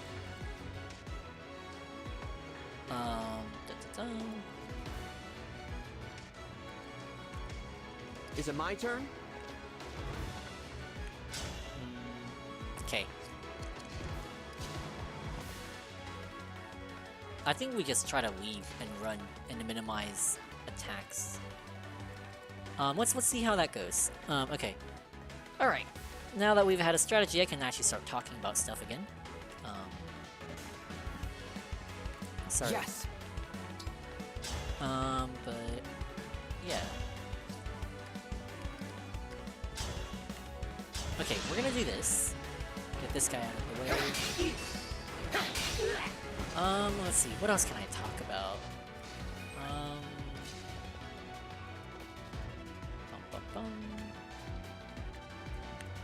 Trying to think about other potential things I could talk about. Let's see, I did,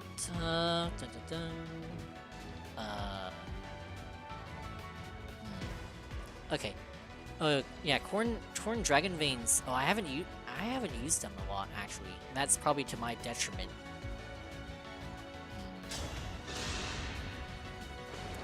Okay. This is what I trained for. Let's hope that Alchris can survive. Or, dang it, Alfred can survive. I always mix up those three: Alir, Alfred, and Alchrist. I always mix them up. One of them has. I think it depends on class, right? And Pandreo's a mystic, so I think the vein is fire right now, so it deals damage, I think. Whatever you ask. Triple A royalty, and I embarrassingly always get their names wrong. I'm honored.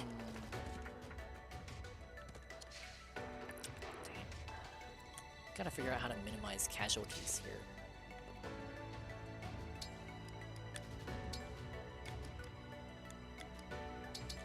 Alright, we're gonna do that. Okay. Oh shoot, I'm starting to slip back into the we're gonna do this and we're gonna do that. Let me see. One thing about Engage that introduce characters really rapidly. Yeah, they did. I think, like, yeah, it's like one character, you're getting like a character every chapter.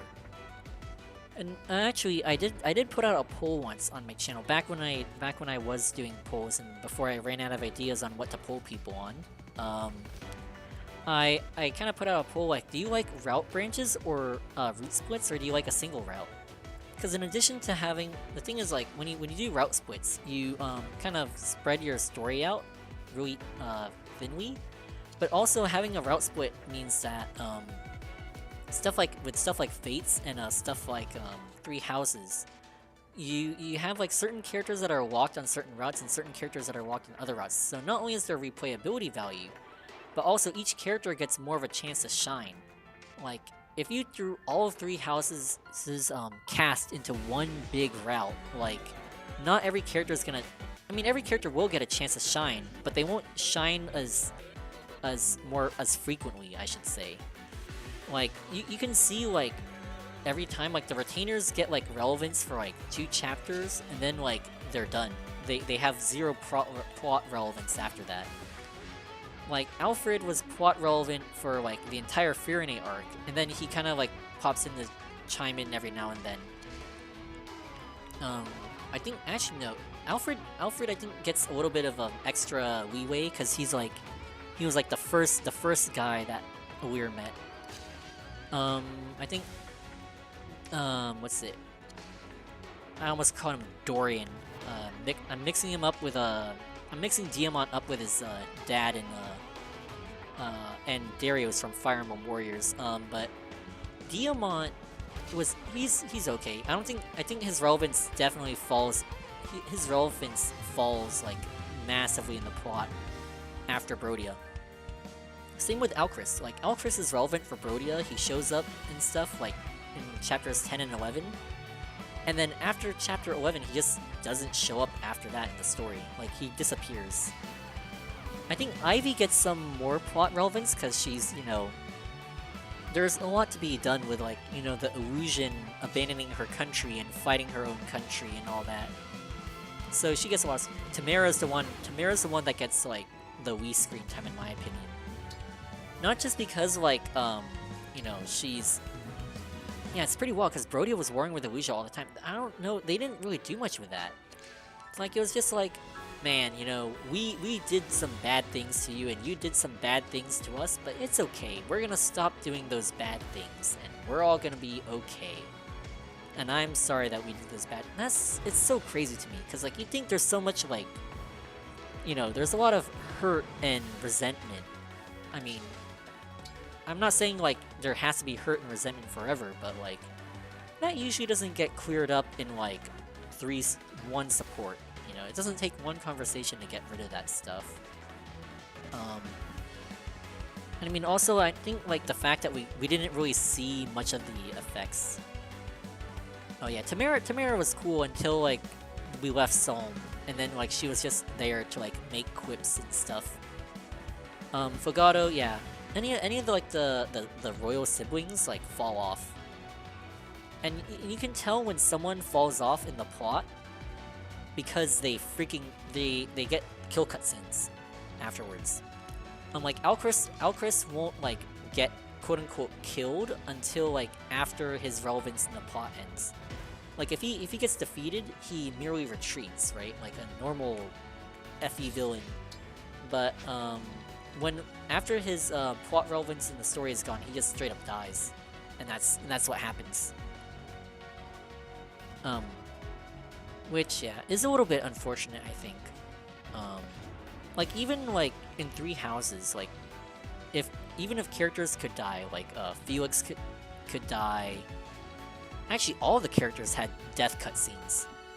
Like, if you, I think that's the thing with Engage too. Like, if yeah, Alfred, you forget he has a sister, and actually I forgot he has a sister because she died in chapter 20, I think, or no, she didn't die in chapter 20. She died in chapter 19. I just remembered. And to Mavier, no less. That must have been an interesting conversation. But yeah, also like freaking Mavier, like I get like his whole betrayal thing, and like you'd think like people would treat him with a little more suspicion. Like, can you imagine, like in my playthrough, Mavier killed Sailin. Can you imagine the potential?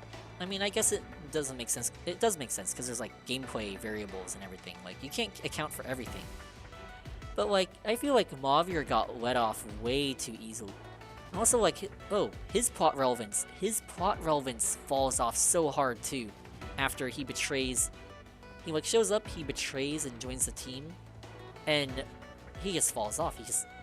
His plot relevance is gone after like chapter 22, I want to say. Yeah, it just falls off, and then after that, it's all about Vale. And again, you can tell because Vale has the little the non-playable the important character cutscene where she retreats and she's like, oh, I can't handle this, like, and she just like says I can't fight anymore or whatever. Like Mavier, he straight up dies because he like gets hit and he goes like freaking flying and he falls on the ground and everything. So yeah, they could have done something with it, but it is what it is.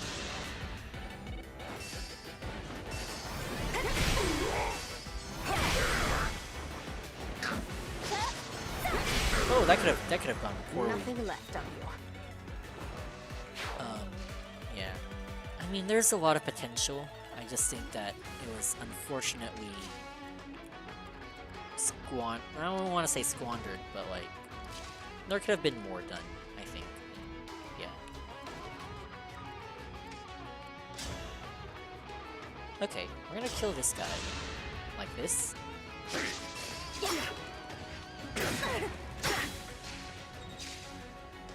Oh, it does heavily rely on the nostalgia. Shoot. Houston, we've got a problem, and that problem is that I was counting on that damage, that chain attack to land, and it didn't. Crap. Okay, we're screwed. Yeah, nostalgia. A lot, definitely. Yeah, Engage was... no, I think, Engage. I think Engage was supposed to happen after 3 houses, but it just got delayed. It was supposed to happen around, like, 2020, I think, or something like that. But because of the pandemic, like, it got pushed back, or maybe 2021, but pandemic, like, kind of pushed it back, like, a ton. Like, they had, like, pretty much everything ready to go. I think they were just polishing it up. Yeah. But... oh, you know who else gets little plot relevance? The emblems. I'm glad about that.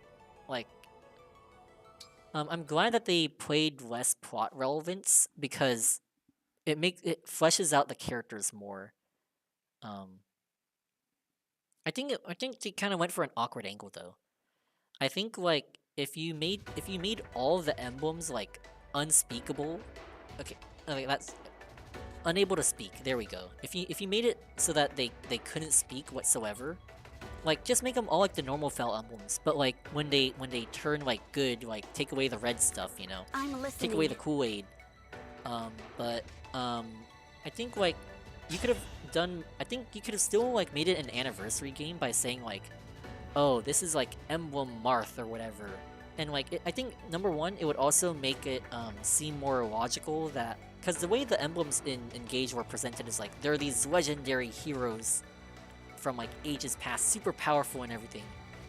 If they couldn't speak, right? And all they did was like, they show up, they like, kill you, like, I think, what's the action speak? Instead of like them speaking, because, like, it's just kind of hard to say that like, yeah, they're only like talking to Weir and stuff.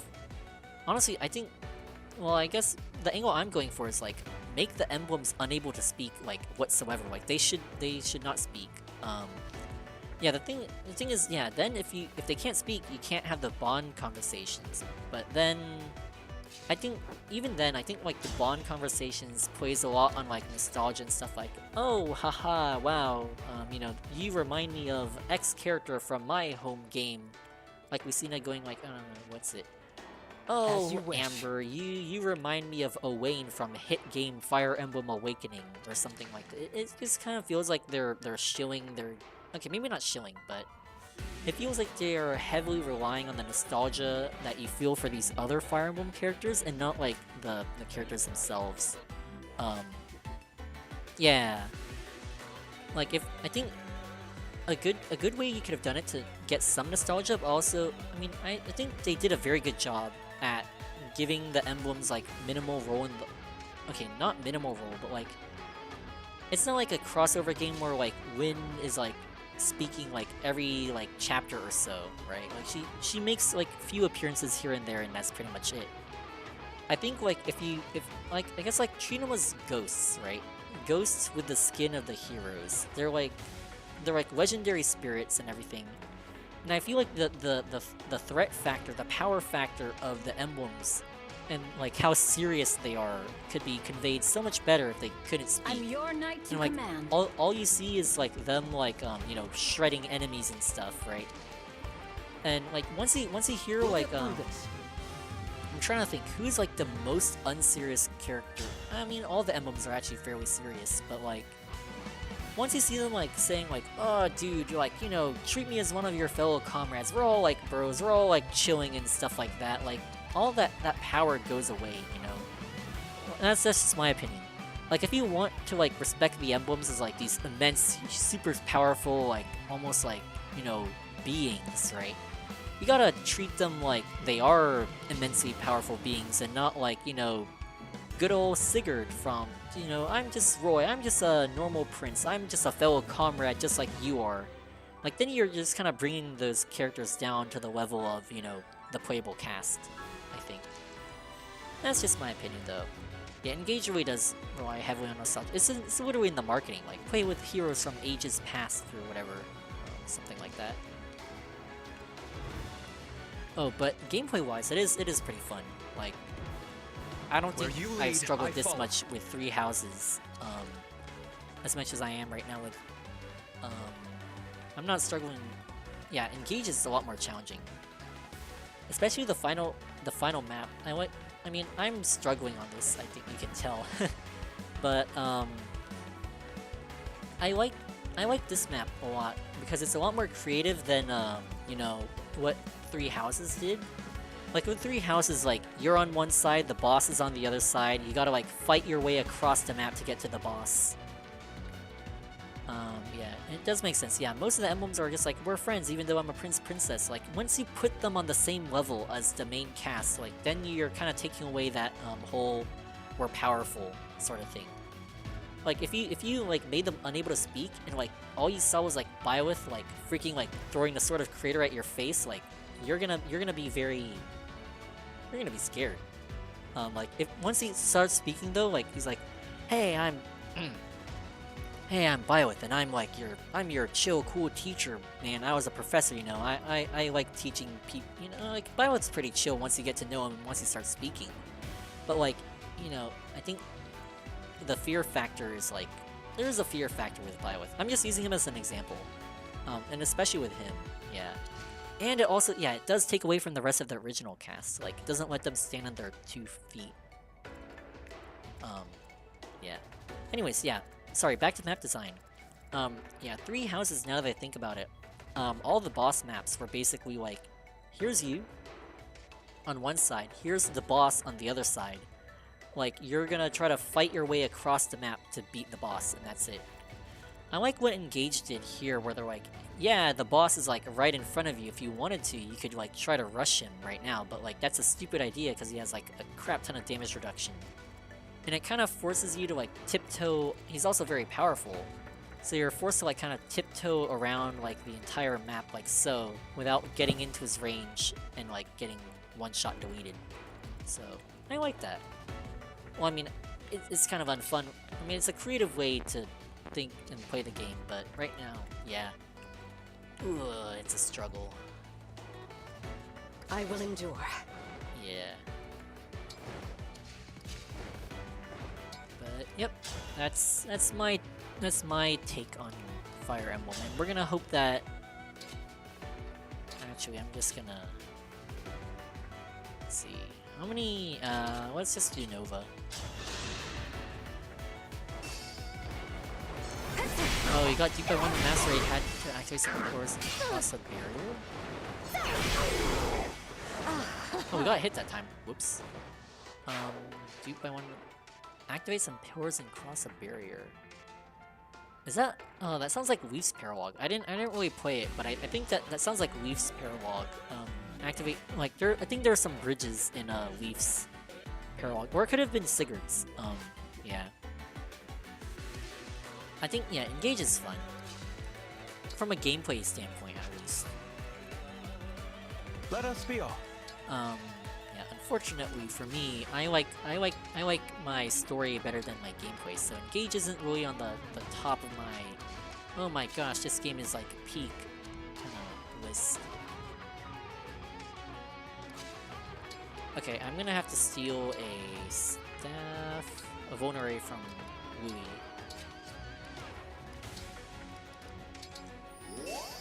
Hopefully this guy doesn't kill us. He might. Yeah, I like story more than gameplay.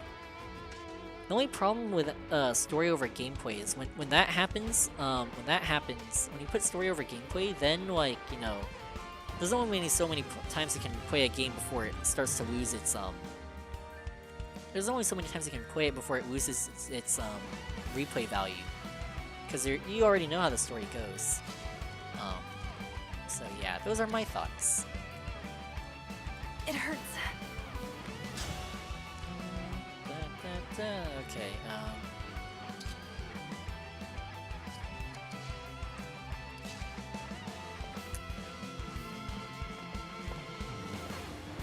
yeah, good balance of game and story.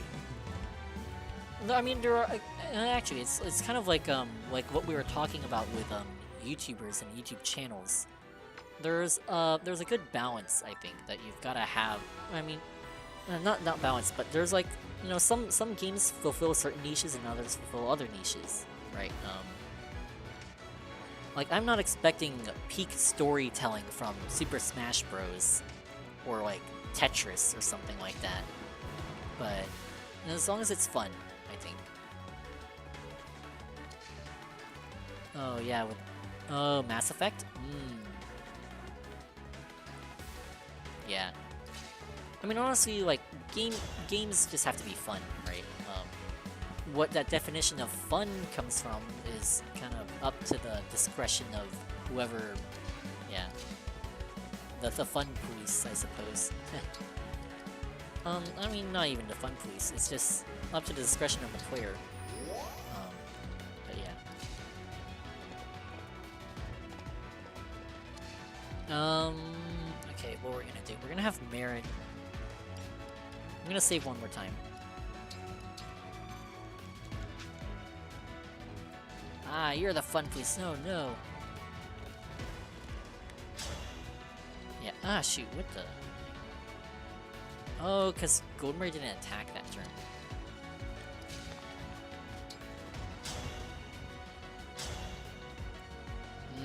Okay. We're in a bit of a pickle here, but we've got this, maybe. Right. Ooh, Apologize nice. later. Alright, double Luna proc is always good. I appreciate that. Now the question is, can I kill? Oh, and I can. I win this one. Indeed you do. Will you win the next one is my question. Destiny awaits. Okay, maybe we might have to use a Chloe Goddess Dance. Yeah. I think. What else? I'm trying to think of other stuff to talk about too. I think I've talked about quite a bit this time. Let's see. We talked about YouTube. We talked about games. Yeah.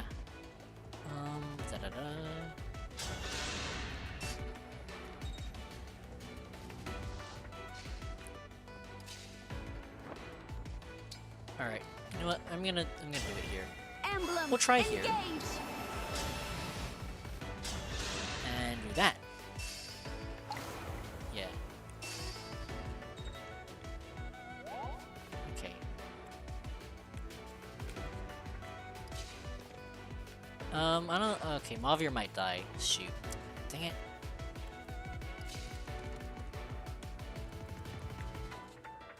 Oh wait, we have Marin still. Okay, sorry. Okay. I mean, you're not best at picking topics. Yeah, I'm not a very honestly, I'm not a very good conversationalist either. Ooh, there we go. Okay, I think I have an idea on what to talk about. Okay, so let's see. I'm not a very good conversationalist either. And that actually, as I was saying that, I just realized that I guess how do I say this? There's certain things that I would pick as a conversation topic to use as like when talking with other people, and there's certain topics that I will talk about like on stream. And that's actually, now I'm thinking about it, it's kind of interesting. Like if I was talking with like someone like what's it? Like I wouldn't tell a like if I saw a stranger in person, I would talk about my school, right? And like my classes and stuff like that.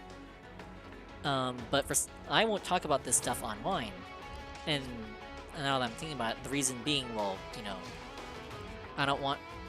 Actually, oh, that's actually the other reason why I don't want to tell people that from my school that I have a YouTube channel, is because if I do that, depending on how they are, I mean, most people I know are pretty chill, but like some people will go like, hey, yo, it's me, so-and-so from so-and-so school, and I'm like, oh crap, now people know where I go to school. And yeah, since I'm living here, by extension, you also now know where I live, so yeah, I would prefer to keep that part a little private, yeah. But then also, like, yeah, when I'm talking to someone, yeah, there's stuff like I won't talk about school stuff on this channel, but on my what's it called, on my channel I won't talk. Yeah, on my channel I won't talk about school, but at school I won't talk about my channel. I was just thinking, that's some interesting irony there. But yeah. Okay. Ready for me? Okay. Yeah. We're showing here. Alright, let's do that. Ooh, shoot.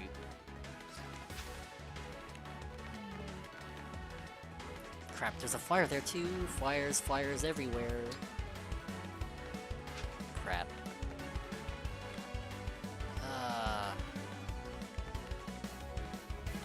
I messed up. Dang it. Okay. Crap.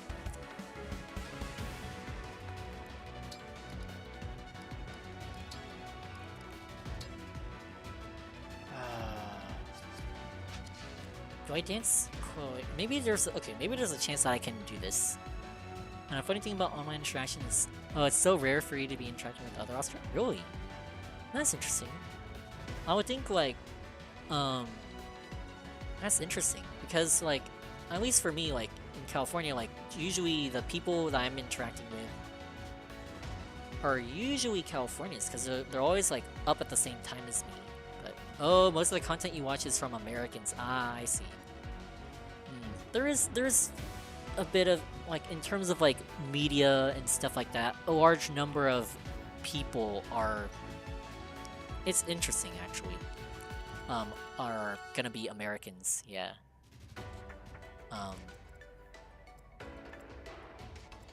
Or Asian, Europe. That's true. It's mostly like the. Well, actually, no. I was gonna say mostly the Western world, but I think Australia is actually included, like culturally and politically speaking, in the West. I didn't think this properly. Yeah. Alright, I'm gonna try to see what I can do with Crowe here. I can't 3-range anything.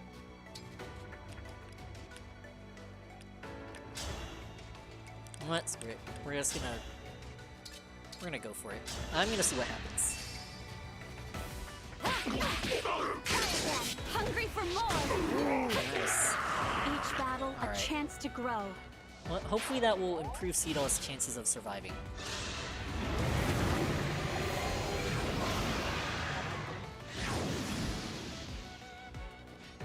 Oh, I could have actually played that through better. Now that I'm thinking about it. Oh, yikes. Alir. Oh, Alir. Oh, wait. Nah, they just pushed me back to the flyers too, so now the flyers are gonna come at me. Too much. If that guy doesn't kill me first. Is this really how it? No, I promised I Ah, would fight dang by it. your side. Okay. Ah, okay.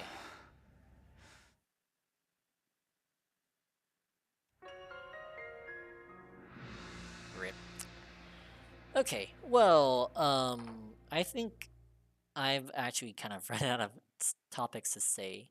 So I think this would be a good stopping point to end the stream. Yeah, thank you so much for watching and also engaging in this engaging with this little chat with me. I really appreciated it.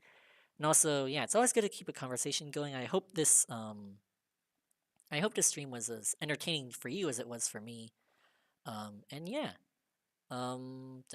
Yeah, thank you for watching. Let's see.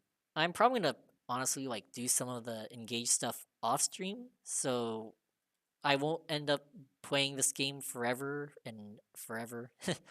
But yeah, I'll try to make some progress, and then next time we can hopefully have a good chat, and then maybe end off there. Let's see. In the meantime, yeah, I'll try to get around to doing the recordings for like the enemy archive and the Fire Emblem Civ 5 video and everything. And then hopefully we'll also once those are done, they'll be decently received, and hopefully I can move on to some of the fun content stuff that I think we touched upon today. Or yeah. All right, yep. Hope you have a good rest of your day, I think. Yeah, it's day slash night. Yeah. And yeah, I'll see you around. Yeah. All right. Thank you and goodbye.